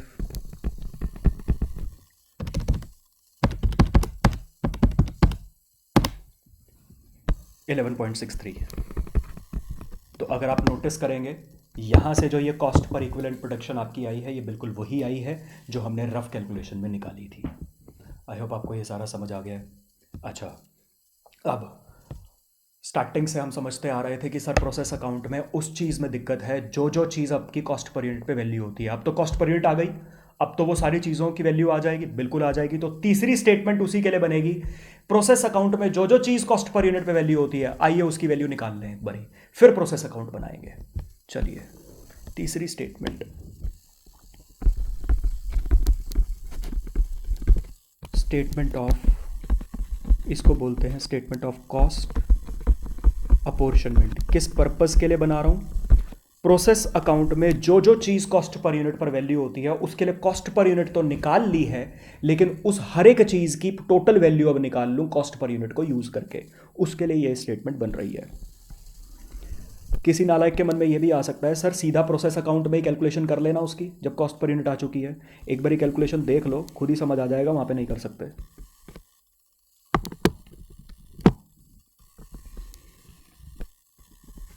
अच्छा, पहली बात, मैंने ये स्टेटमेंट ऑफ कॉस्ट पोर्शन बनाई है लेजर फॉर्म में। एक्चुअली में अब ये कोई अकाउंट नहीं है, ठीक है। मतलब ना तो यहाँ से कोई बैलेंसिंग फिगर वगैरह आएगा, ना ही आपका ये लेजर अकाउंट की तरह ये टैली होगा, कुछ नहीं होगा। ये एक तरह से स्टेटमेंट है। मतलब सर अगर मैं इसको इस लेजर फॉर्म में ना बना के इसको एक स्टेटमेंट फॉर्म में बनाना चाहूँ, मतलब इस तरीके से इसको बनाना चाहूँ स्टेटमेंट, और यहाँ पे कुछ लाइन आइटम जो भी आप लिखवाना चाह रहे हो वो इस तरीके से लिखना चाहूँ, लिख सकता हूँ, बिल्कुल लिख सकते हो। इसका कोई सेट फॉर्मेट नहीं है इस पर्टिकुलर स्टेटमेंट का, ठीक है जी। मैं बना रहा हूँ लेजर फॉर्मेट में, ये लेजर अकाउंट नहीं है, ये स्टेटमेंट है एक। अच्छा, अब इस सवाल में नॉर्मल लॉस, एबनॉर्मल गेन जैसी चीज़ तो मैंने आपको कुछ दी नहीं थी। तो एक तो जो मेरा प्रोसेस अकाउंट बनेगा उसमें डेबिट साइड पे तो सारे खर्चे आ जाएंगे। खर्चे तो मेरे को पता है, एग्जांपल में मटेरियल, लेबर, ओवरहेड का, ये खर्चे सीधे सीधे डेबिट हो जाएंगे। क्रेडिट साइड पर या तो नॉर्मल लॉस आता है या एबनॉर्मल लॉस आता है, वो मैंने आपको क्वेश्चन में दिया नहीं। तो ना तो नॉर्मल लॉस आने की दिक्कत, ना एबनॉर्मल लॉस, एबनॉर्मल गेन भी नहीं है, ये भी नहीं आएगा। ये तीनों मेरे पास रेडीली क्वेश्चन में अवेलेबल है। क्या बच गया, एक तो वर्क इन प्रोग्रेस, इस पे भी खर्चा लगा है, कॉस्ट पर यूनिट के हिसाब से लगा है, इसकी बात करनी है। और जो अगले प्रोसेस में 2700 यूनिट्स बन के ट्रांसफर हो रही हैं, ये कॉस्ट पर यूनिट पे वैल्यू होना है, इसकी वैल्यू। तो जो स्टेटमेंट ऑफ कॉस्ट अपॉर्शनमेंट बना रहे हैं उसमें एक तो हमें transfer to next process 2700 units की वैल्यू निकाल कर दिखानी है, और एक जो आपका क्लोजिंग वर्क इन प्रोग्रेस बच गया है 700 यूनिट्स, उसकी वैल्यू निकाल कर दिखानी है। सर अगर आपने इस एग्जांपल में एबनॉर्मल लॉस की कंडीशन दी होती तो क्या उसकी भी वैल्यू निकाल कर दिखाते हैं? हाँ। सर अगर इस एग्जांपल में एबनॉर्मल गेन की भी वैल्यू आपने कंडीशन निकाल के दे रखी होती तो क्या उसकी भी वैल्यू कॉस्ट अपॉर्शनमेंट की स्टेटमेंट में निकालते हैं? हाँ। हर एक चीज जिसको कॉस्ट पर यूनिट पे वैल्यू किया जाता है उसकी वैल्यू इस स्टेटमेंट में निकाली जाएगी। तो इस एग्जांपल में तो हमें दो ही चीज़ों की वैल्यू निकालनी है। मेन जो आपकी यहाँ पे कंपटीशन होती है वो ट्रांसफर टू नेक्स्ट प्रोसेस, इसकी कैलकुलेशन में होगी। टोटल कितनी यूनिट्स अगले प्रोसेस में जा रही थी? 2700 यूनिट्स। अच्छा, 2700 यूनिट्स अगर अगले प्रोसेस में जा रही हैं, 100% कंप्लीट होके जा रही हैं। अगर 2700 यूनिट्स 100% कंप्लीट होके अगले प्रोसेस में जा रही हैं तो अपना खर्चा भी 100% लेके जाएंगी। तो सर यहां पर सबसे पहले ओपनिंग एक तरह से मैं कर क्या रहा हूँ, 2700 यूनिट्स अगले प्रोसेस में जा रही हैं, इसमें से 1000 units opening work in progress वाली हैं जो अगले प्रोसेस में जा रही हैं, और 1700 यूनिट्स वो हैं जो करंट ईयर में इंट्रोड्यूस करी थी, करंट ईयर में कंप्लीट हो गई थी, वो अगले प्रोसेस में जा रही हैं। तो 1000 units opening work in progress, उसकी अलग कॉस्ट यहाँ पे कंप्यूट कर रहा हूँ। करंट प्रोडक्शन वाली 1700 यूनिट्स, उसकी कॉस्ट अलग कंप्यूट करूंगा, उन दोनों के खर्चों को ऐड कर दूंगा, आपके पास टोटल 2700 यूनिट्स की कॉस्ट आ जाएगी जो अगले प्रोसेस में जा रही है। सुनिए, अब सबसे पहले opening work in progress. Opening work in progress में से 1000 यूनिट्स अगले प्रोसेस में गई हैं। मटेरियल के रिस्पेक्ट में इन पे कुछ काम हुआ होगा, लेबर के रिस्पेक्ट में इन पे कुछ काम हुआ होगा, ओवरहेड्स के रिस्पेक्ट में इन पे कुछ काम हुआ होगा। अब ये जो तीसरी स्टेटमेंट है, ये बेस बनेगी, इसका बेस बनेगी आपकी पहली दो statements, statement of equivalent production और statement of cost per unit. Total cost कैसे निकलती है, number of units multiply by cost per unit. Opening work in progress की 1000 यूनिट्स पर, ओपनिंग वर्क, पहली स्टेटमेंट पे आ गया हूं मैं, ओपनिंग वर्क इन प्रोग्रेस की 1000 यूनिट्स पर मटेरियल के रिस्पेक्ट में करंट ईयर में आपने कितना काम किया है, 400 यूनिट्स जितना, मल्टीप्लाई बाय, और पर इक्विवेलेंट प्रोडक्शन की कॉस्ट कितनी थी, 107.14। किसी के मन में अगर डाउट आए, सर ये कॉस्ट पर यूनिट तो कंप्लीटेड यूनिट्स की कॉस्ट थी और आपने यहां पे कॉस्ट निकाल रहे हो वर्क इन प्रोग्रेस की, तो ये तो मिसमैच हो गया। आप वर्क इन प्रोग्रेस की यूनिट्स को मल्टीप्लाई बाय कंप्लीटेड यूनिट्स की कॉस्ट पर यूनिट से मल्टीप्लाई कर रहे हो। सर मैंने ओपनिंग वर्क इन प्रोग्रेस की 1000 यूनिट्स की कंप्लीटेड यूनिट्स को यहां पे लिखा है और उसी के हिसाब से इस 2800 यूनिट्स में ये 400 यूनिट्स ही रिफ्लेक्ट कर रही हैं, उसी हिसाब से ये 107 रुपये आया है। समझ आया? किसी को भी अगर ये कंफ्यूजन हो तो पहले मैं बात कर लेता हूँ इस बारे में। ये जो 2800 यूनिट्स हैं, इसमें ओपनिंग वर्क इन प्रोग्रेस की 400 यूनिट्स भी हैं, इसमें करंट प्रोडक्शन की जो कंप्लीट हो गई यूनिट 1700 वो भी हैं, क्लोजिंग वर्क इन प्रोग्रेस की 700 यूनिट्स भी हैं। तो ये जो आपके पास मटेरियल के रिस्पेक्ट में 107.14 का रेट आया है, ये ये जो 107.14 का रेट आया है, ये ओपनिंग वर्क इन प्रोग्रेस की कंप्लीटेड यूनिट्स के लिए भी है, करंट प्रोडक्शन में से जो अगले प्रोसेस में गई हैं 1700 यूनिट्स, उनका भी यही रेट है मटेरियल के रिस्पेक्ट में, और जो क्लोजिंग वर्क इन प्रोग्रेस में बची हैं 700 यूनिट्स, उन पे भी यही रेट है, क्योंकि वही टोटल यूनिट्स यहाँ पर आई थी, उससे डिवाइड करके मैंने ये रेट निकाला है। सिमिलरली लेबर के रिस्पेक्ट में, सिमिलरली ओवरहेड्स के रिस्पेक्ट में। तो प्लीज़ ये कन्फ्यूजन मत हो, ताकि इसके लिए मैंने आपको ये भी क्लियर कर दिया। अच्छा, लेबर के रिस्पेक्ट में अब पहली स्टेटमेंट पे आए। ओपनिंग वर्क इन प्रोग्रेस की 1000 यूनिट्स के रिस्पेक्ट में लेबर पे करंट ईयर में कितना काम हुआ है, 600। तो यूनिट्स कहां से उठा रहा हूं, पहली स्टेटमेंट से, इनटू लेबर की कॉस्ट पर यूनिट है कितनी, 55.15।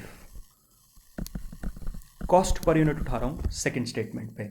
इसी तरीके से ओवरहेड्स के रिस्पेक्ट में, ओपनिंग वर्क इन प्रोग्रेस की 1000 यूनिट्स के रिस्पेक्ट में इस साल काम कितना हुआ है ओवरहेड्स के रिस्पेक्ट में, 600 यूनिट्स पे,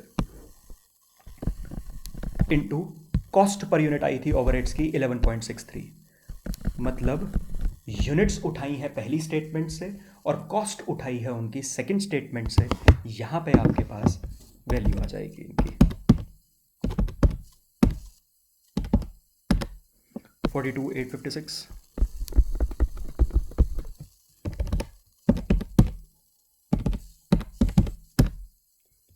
डबल 3090, 6978। अच्छा, मेरे को एक बात बताओ, अब अगर यहां तक का कॉन्सेप्ट आपको समझ आ गया, मैं सिर्फ ओपनिंग वर्क इन प्रोग्रेस की 1000 यूनिट्स के रिस्पेक्ट में बात कर रहा हूं, मिटा दूंगा अभी ये जो आपने मटेरियल लेबर ओवरहेड का ओपनिंग वर्क इन प्रोग्रेस की 1000 यूनिट्स पे खर्चा निकाला है, क्या ये 1000 यूनिट्स का टोटल खर्चा है या ये सिर्फ वो खर्चा है 1000 यूनिट्स पे जो इस साल हुआ है? सर ये वो खर्चा है 1000 यूनिट्स का जो इस साल हुआ है, क्योंकि मैंने यूनिट्स में भी उतनी ही यूनिट्स लिखी हैं जितनी यूनिट्स पे इस साल काम हुआ है। रिमेनिंग 1000 यूनिट्स के वर्क इन प्रोग्रेस पे जो रिमेनिंग काम था वो पिछले साल हो चुका है। एक बात बताओ, ये खर्चा 1000 यूनिट्स का फिर टोटल खर्चा तो है नहीं, ये तो 1000 यूनिट्स का वो खर्चा है जो करंट ईयर में हुआ है, लेकिन 1000 यूनिट्स जब अगले प्रोसेस में जाएंगी तो अपना टोटल खर्चा लेके जाएंगी। समझ आया? तो 1000 यूनिट्स पे अभी तक खर्चा हो कितना चुका था पहले साल में, पिछले साल में? सर 1000 यूनिट्स पे पिछले साल में टोटल खर्चा हुआ था ये 40,000 मटेरियल के रिस्पेक्ट में, 30,000 लेबर के रिस्पेक्ट में, 20,000 ओवरहेड्स के रिस्पेक्ट में। तो टोटल 1,000 यूनिट्स पे टोटल खर्चा 40,000 प्लस 30,000 70,000 प्लस 20,000 90,000। 90,000 का खर्चा पिछले साल हो चुका था सभी कंपोनेंट्स के रिस्पेक्ट में, तो वो भी यहां पे लिखा जाएगा। वो मैंने opening work in progress 1,000 units इसके सामने लिख दिया। अब जो आपके पास ये टोटल खर्चा आया है, ये 1,000 यूनिट्स की टोटल कॉस्ट आ चुकी है, जिसमें से इतना खर्चा पिछले साल लगा था और इतना खर्चा इस साल लग गया 1,000 यूनिट्स पे। समझ आ गया आपको ये?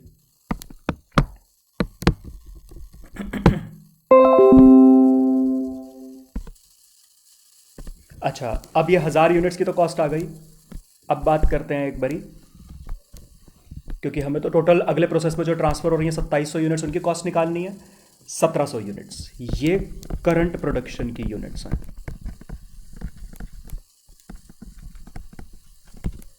अच्छा, जो करंट प्रोडक्शन की 1,700 यूनिट्स हैं, वैसे तो आप इसको, जैसे मैंने ओपनिंग वर्क इन प्रोग्रेस के लिए मटेरियल लेबर ओवरहेड हर एलिमेंट का अलग अलग करवाया, इसमें भी आप अलग अलग कर सकते हो। मटेरियल लेबर ओवरहेड अलग अलग ऐसे लिखो।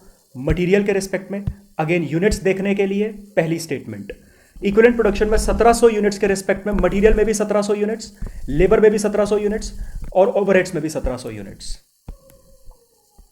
मतलब सर यहां पे भी 1,700 यूनिट्स आ जाएंगी, यहां पे भी 1,700 यूनिट्स आ जाएंगी, यहां पे भी 1,700 यूनिट्स आ जाएंगी। मल्टीप्लाई बाय इनकी कुछ अलग कॉस्ट पर यूनिट, इनकी कुछ अलग कॉस्ट पर यूनिट, इनकी कुछ अलग कॉस्ट पर यूनिट। एक बात बताओ, क्या मैं 1,700 यूनिट्स यहाँ पे कॉमन निकाल दूँ, मटेरियल की कॉस्ट प्लस लेबर की कॉस्ट प्लस ओवरहेड की कॉस्ट, क्या इसके रिस्पेक्ट में इकट्ठे ऐसे कॉमन ये काम कर सकता हूँ? बिल्कुल कर सकते हो। मतलब सर करंट प्रोडक्शन वाली जो यूनिट्स होती हैं, ये वो यूनिट्स होती हैं जो कि करंट ईयर में ही आपने मशीन में डाली होती हैं, करंट ईयर में ही कंप्लीट होकर अगले प्रोसेस में चली गई हैं, तो इन पे तो हर रिस्पेक्ट में 100% काम हुआ है। तो चाहे आप मटेरियल लेबर ओवरहेड अलग अलग करके कर लो, चाहे यूनिट्स को कॉमन निकाल के सभी एलिमेंट्स की कॉस्ट को ऐड करके कंबाइंड कॉस्ट पर यूनिट से मल्टीप्लाई करके इकट्ठे निकाल लो, आंसर आपका सेम आएगा और प्रेजेंटेशन भी दोनों ठीक है। समझ आया? तो मैं यहाँ पे छोटी कॉम्पिटिशन कर रहा हूँ। 1,700 यूनिट्स थी, मटेरियल लेबर ओवरहेड सबके रिस्पेक्ट में कॉमन थी, ये मैंने पहली स्टेटमेंट से निकाला। मल्टीप्लाई बाय मटेरियल के रिस्पेक्ट में कॉस्ट पर यूनिट आई थी 107.14, लेबर के रिस्पेक्ट में 55.15 प्लस ओवरहेड के रिस्पेक्ट में 11.63 डायरेक्टली आ जाएगा। आप अलग अलग करके करना चाहो आप कर सकते हो।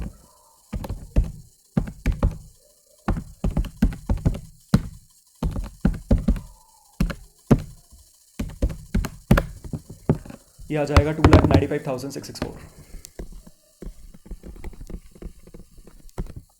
ये आपके पास 1,700 यूनिट्स की कॉस्ट आ चुकी है। सो बेसिकली यहाँ पे कंपटीशन बनी क्या है, आपने यहाँ पे किया क्या है? पहली बात, 1,000 यूनिट्स के रिस्पेक्ट में करंट ईयर में कितना खर्चा आया था, आपने वो निकाला। 1,000 यूनिट्स के रिस्पेक्ट में पहले कितना खर्चा लगा हुआ था पिछले साल, आपने वो निकाला। इन दोनों को ऐड कर दिया तो आपके पास 1,000 यूनिट्स का टोटल खर्चा आ गया। फिर आपने 1,700 यूनिट्स का अलग खर्चा निकाला जो कि करंट प्रोडक्शन की थी। फिर आपने लास्ट में इन सारे खर्चे का टोटल लगा दिया, जो आपके पास पूरी 2,700 यूनिट्स का टोटल खर्चा आ गया, जो कि अगले प्रोसेस में जा रही हैं। समझ आ गया आपको ये?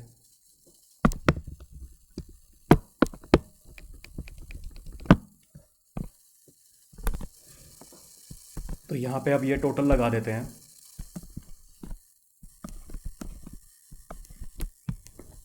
आपके पास इन सब का टोटल लगा के टोटल 2,700 यूनिट्स की कॉस्ट आ जाएगी। 90,000 प्लस 42,856 प्लस 33,090 प्लस 6,978 प्लस 2,95,664, ये आ जाएगा 4,68,588।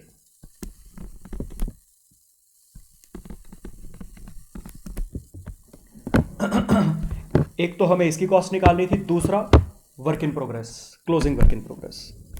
तो यहाँ पे लिखता हूँ closing work in progress 700 units, वही मटेरियल के रिस्पेक्ट में, लेबर के रिस्पेक्ट में, ओवरहेड्स के रिस्पेक्ट में। यूनिट्स के लिए पहली स्टेटमेंट बेस बनेगी, कॉस्ट के लिए सेकंड स्टेटमेंट। तो क्लोजिंग वर्क इन प्रोग्रेस की 700 यूनिट्स के रिस्पेक्ट में मटेरियल के रिस्पेक्ट में कितना काम हो चुका था पूरी 700 यूनिट्स पे। क्लोजिंग वर्क इन प्रोग्रेस की 700 यूनिट्स पर लेबर के रिस्पेक्ट में कितना काम हो चुका था, 420 यूनिट्स जितना। क्लोजिंग वर्क इन प्रोग्रेस की 700 यूनिट्स पे ओवरहेड के रिस्पेक्ट में कितना काम हो चुका था, 280 यूनिट्स जितना।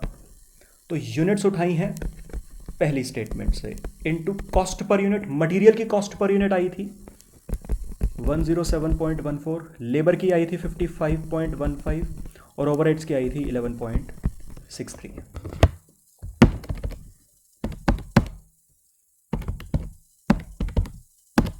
ये आ जाएगा 77998, इसको राउंड ऑफ कर दो, 75,000 420 इंटू 55.15 23,163। ये जितने भी अमाउंट मैं कंप्यूट करके मल्टीप्लाई करके निकाल रहा हूँ, इनमें थोड़ा बहुत डिफरेंस आएगा ही आएगा। एक सेकेंड, इनमें थोड़ा बहुत डिफरेंस आएगा ही आएगा, बिकॉज जैसे मैंने मटेरियल का खर्चा 107.14 निकाला है, ये कैलसी पे पॉइंट्स में बहुत सारा कुछ आ रहा होगा, ऐसे ही लेबर का, ऐसे ही ओवरहेड्स का, तो उस वजह से पॉइंट्स का थोड़ा बहुत डिफरेंस आ सकता है, वो कोई दिक्कत नहीं है, अप्रोक्स है ये सारी वैल्यूज। 280 इंटू 11.63,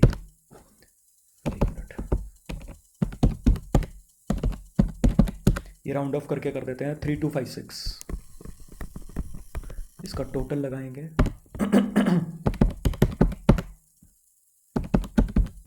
ये आ जाएगा 1,04,419, 420 कर दो, 1,04,420। ये आपके पास क्लोजिंग वर्क इन प्रोग्रेस की कॉस्ट आ चुकी है। समझ आ गया आपको ये? चलिए, अब फाइनली हमारा बनेगा प्रोसेस अकाउंट। ये नोट कर लीजिए फटाफट पहले तो।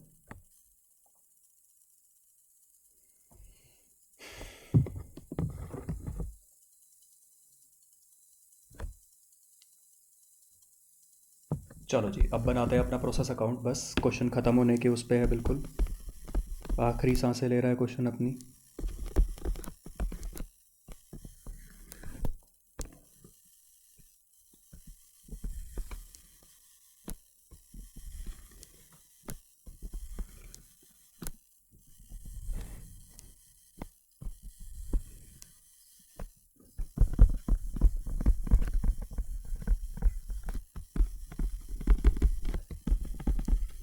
प्रोसेस अकाउंट तो हमें बनाना आता ही है, कोई दिक्कत थोड़ी ना है।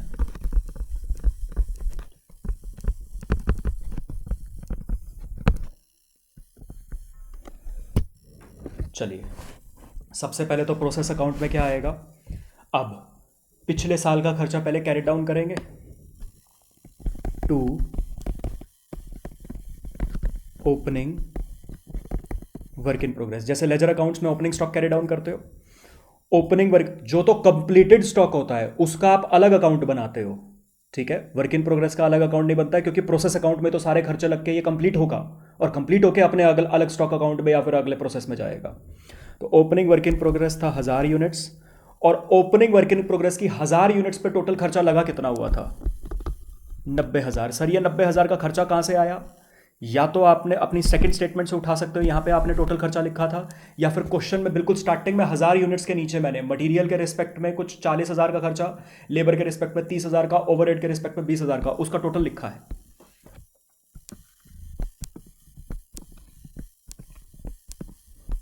फिर यहां पे करंट ईयर में मटेरियल का खर्चा किया हमने। करंट ईयर में मटेरियल का खर्चा 3 लाख रुपए का, 2400 यूनिट्स इंट्रोड्यूस करी थी, यही हमने बिल्कुल स्टार्टिंग में निकाला था। टू लेबर का खर्चा 1.5 लाख रुपए का, और टू ओवरहेड्स का खर्चा 30,000 रुपए का। इसमें से ये टोटल यूनिट्स थी आपके पास by transfer to next process account, अगले प्रोसेस में कितनी यूनिट्स जा रही थी? 2700 यूनिट्स। 2700 यूनिट्स की कॉस्ट आपने अपनी तीसरी स्टेटमेंट में निकाली है 468588।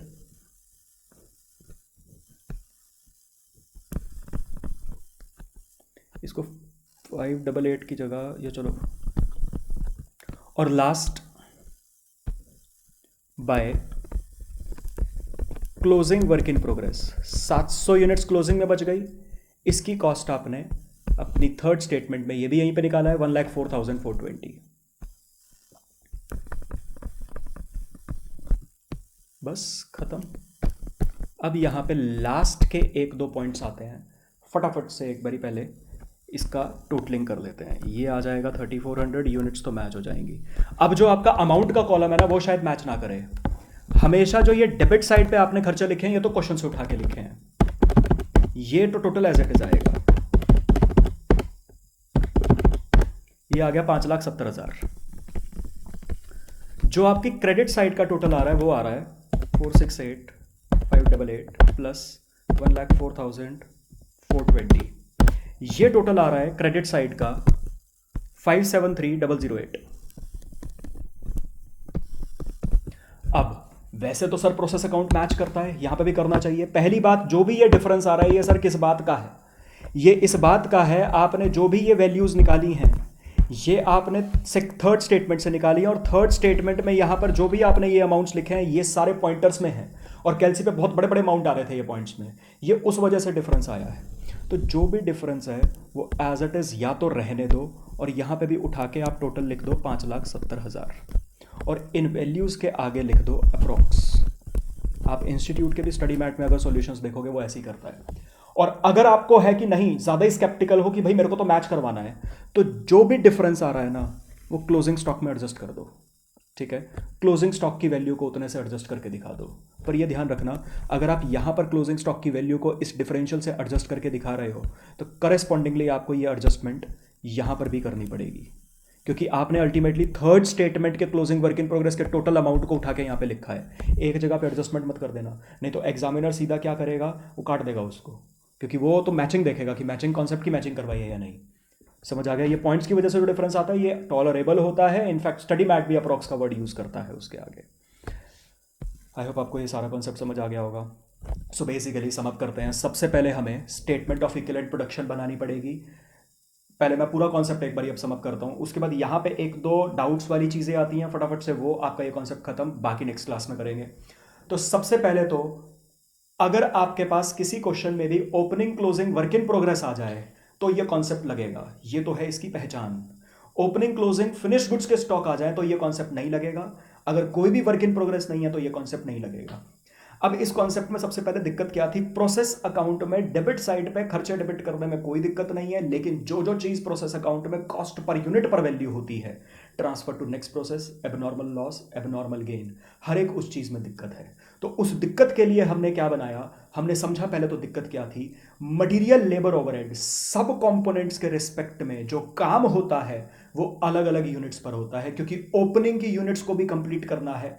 करंट यूनिट्स में से भी कुछ यूनिट्स अगले प्रोसेस में जाएंगी, उन पे कंप्लीटेड काम होगा, और कुछ क्लोजिंग वर्क इन प्रोग्रेस में रह जाएंगी, उन पे फिर प्रोपोर्शनेट काम होगा। तो इसके लिए सबसे पहले हमने बनाई थी स्टेटमेंट ऑफ इक्विवेलेंट प्रोडक्शन, जिसमें हमारा पर्पस क्या था? मटीरियल लेबर ओवरहेड के रिस्पेक्ट में करंट पीरियड में टोटल कितनी यूनिट्स पर काम हुआ है इक्विवेलेंट टर्म्स में वो निकालना, मतलब इनकम्प्लीटेड यूनिट्स को कंप्लीटेड यूनिट्स के टर्म्स में रिप्रेजेंट किया था।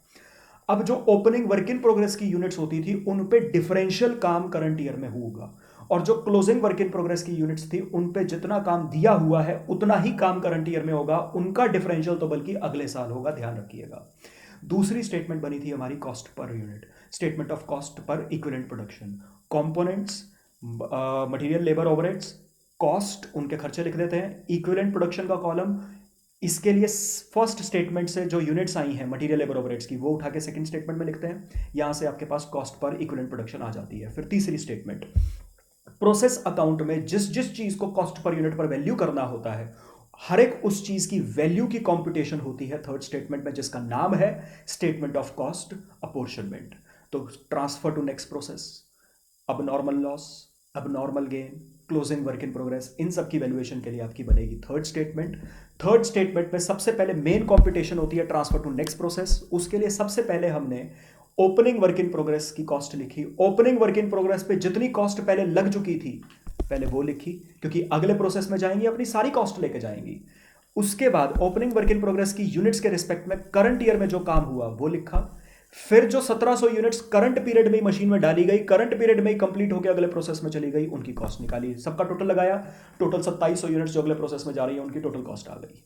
इसी तरीके से closing work in progress, units के लिए base first statement, cost per unit के लिए बेस सेकंड स्टेटमेंट, इन दोनों को यूज करके इनके मल्टीप्लिकेशन से तीसरी स्टेटमेंट कंप्लीट हो गई। तीसरी स्टेटमेंट बेस बनेगी प्रोसेस अकाउंट का, डेबिट साइड में कोई दिक्कत नहीं है, ओपनिंग वर्क इन प्रोग्रेस, बाकी सारे खर्चे डेबिट, बस जिस जिस चीज़ को कॉस्ट पर यूनिट पे वैल्यू करना होता है उसकी वैल्यू आप थर्ड स्टेटमेंट में निकाल चुके हो, बस उठा के लिखनी है। अब यहाँ पे क्वेरीज, एक डाउट तो आता है sir opening work in progress आपने यहाँ पे ओपनिंग स्टॉक को डेबिट किया, समझ आ गया लेजर अकाउंट में जैसे डेबिट करते हैं, पर पिछला 9th क्वेश्चन जो आपने करवाया था उसमें जो ओपनिंग स्टॉक था उसको आपने प्रोसेस अकाउंट में क्यों नहीं डेबिट किया? उस क्वेश्चन में तो आपने ओपनिंग स्टॉक के लिए अलग अकाउंट बना दिया था। वहाँ पर जो ओपनिंग स्टॉक था वो कंप्लीटेड यूनिट्स का था, यहाँ पर जो ओपनिंग स्टॉक है ये वर्क इन प्रोग्रेस का है, कंप्लीटेड यूनिट्स का स्टॉक है, वो अगले प्रोसेस में जाने के लिए तैयार है, लेकिन अगले प्रोसेस में भेजने से पहले मैं उसको अपने स्टॉक अकाउंट में भेज रहा हूँ। यहाँ पर जो स्टॉक है ये ओपनिंग वर्क इन प्रोग्रेस का है, इस पे अभी कुछ और खर्चा इस साल लगेगा, ये कंप्लीट होगा और फिर अगले प्रोसेस में या इस प्रोसेस के स्टॉक अकाउंट में जाएगा, इसलिए इसको प्रोसेस अकाउंट में ही डेबिट करना पड़ा है, पहली बात। दूसरी बात, कुछ बच्चों के मन में एक दिक्कत आती है, डाउट आता है, सर एक बात बताओ, ये 90,000 जो आपने थर्ड स्टेटमेंट में पिछले साल का खर्चा लिख दिया है, सर ये तो पिछले साल डेबिट किया होगा, समझ आया? 90,000 का खर्चा अगर आप कह रहे हो ओपनिंग वर्क इन प्रोग्रेस पे पिछले साल लगा हुआ था तो ये तो पिछले साल डेबिट हो गया होगा। आप इस साल फिर से इसको लिख रहे हो, अगर आप इसको फिर से इस साल लिख रहे हो तो ये तो एक तरह से डुअल रिकॉर्डिंग हो गई, आपने पिछले साल भी लिख दिया इस साल भी लिख दिया। सुनिए, लास्ट ईयर का जब प्रोसेस अकाउंट बना होगा तो उसमें यहाँ पे मटेरियल, लेबर, ओवरहेड वगैरह के खर्चे डेबिट करे गए होंगे। जैसे मैंने एग्जांपल लिया था बिल्कुल स्टार्टिंग में, 5,000 यूनिट्स के खर्चे यहाँ पे डेबिट करे गए होंगे बाय ट्रांसफ़र। पिछले साल कंप्लीट होकर अगले प्रोसेस में कितनी यूनिट्स चली गई थी? 4,000 यूनिट्स, इनको तो ट्रांसफ़र कर दिया था, बाकी आपने यहाँ पे क्लोजिंग वर्क इन प्रोग्रेस लिख दिया था 1,000 यूनिट्स, और 1,000 यूनिट्स का ये खर्चा 90,000 था। तो पिछले साल अगर आपने ये खर्चा यहाँ पे डेबिट किया भी था 5,000 यूनिट्स का मटेरियल, लेबर, ओवरहेड, पिछले साल उसको कैंसल्ड आउट कर दिया था, आपने क्रेडिट साइड पर लिख दिया था। इस साल का प्रोसेस अकाउंट बनाया करंट ईयर, ये इस साल कैरी डाउन हुआ, opening work in progress 1,000 units, 90,000 का खर्चा पिछले साल कैंसल्ड आउट हो चुका था, इस साल का फिर खर्चा बनाया, क्योंकि इस साल जब ये ट्रांसफर हो रहा है 2700 यूनिट्स जब इस साल ट्रांसफर हो रही हैं उसमें ये 1,000 यूनिट्स भी हैं, और इसका जितना भी यहाँ पे अमाउंट आया उसमें ये 90,000 इंक्लूडेड है।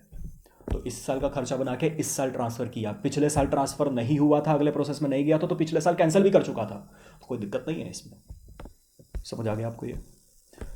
सो दिस इज इट, बाकी फिर नेक्स्ट क्लास में करते हैं, ठीक है? अब इस कॉन्सेप्ट के अकॉर्डिंग एक बारी जरूर जो मैंने आपको कॉन्सेप्ट लिखवाया था आज पूरा, उसको ज़रूर पढ़िएगा। जैसे ही आपका ये वीडियो ख़त्म होगी आप ये देख लेंगे, ये सारा कॉन्सेप्ट आपको समझ आ चुका होगा। फिर आपको जो मैंने आपको लिखवाया था सारा थ्योरेटिकली, वो ज़रूर एक बारी पढ़िएगा, ताकि ये समअप हो जाए आपके माइंड में भी, ठीक है? और आपको वो सारा समझ आएगा। बस जो मैंने उसमें आपको लास्ट में 3 नोट्स लिखवाए थे, एक नॉर्मल लॉस का, एक एबनॉर्मल लॉस का, एक note number 3 normal note, ME note था वो, ये 3 नोट्स मत पढ़ना, बाकी सारा पढ़ना है एक बारी, ठीक है जी? बाकी फिर नेक्स्ट क्लास में करते हैं। चलो जी, बाय बाय, टेक केयर।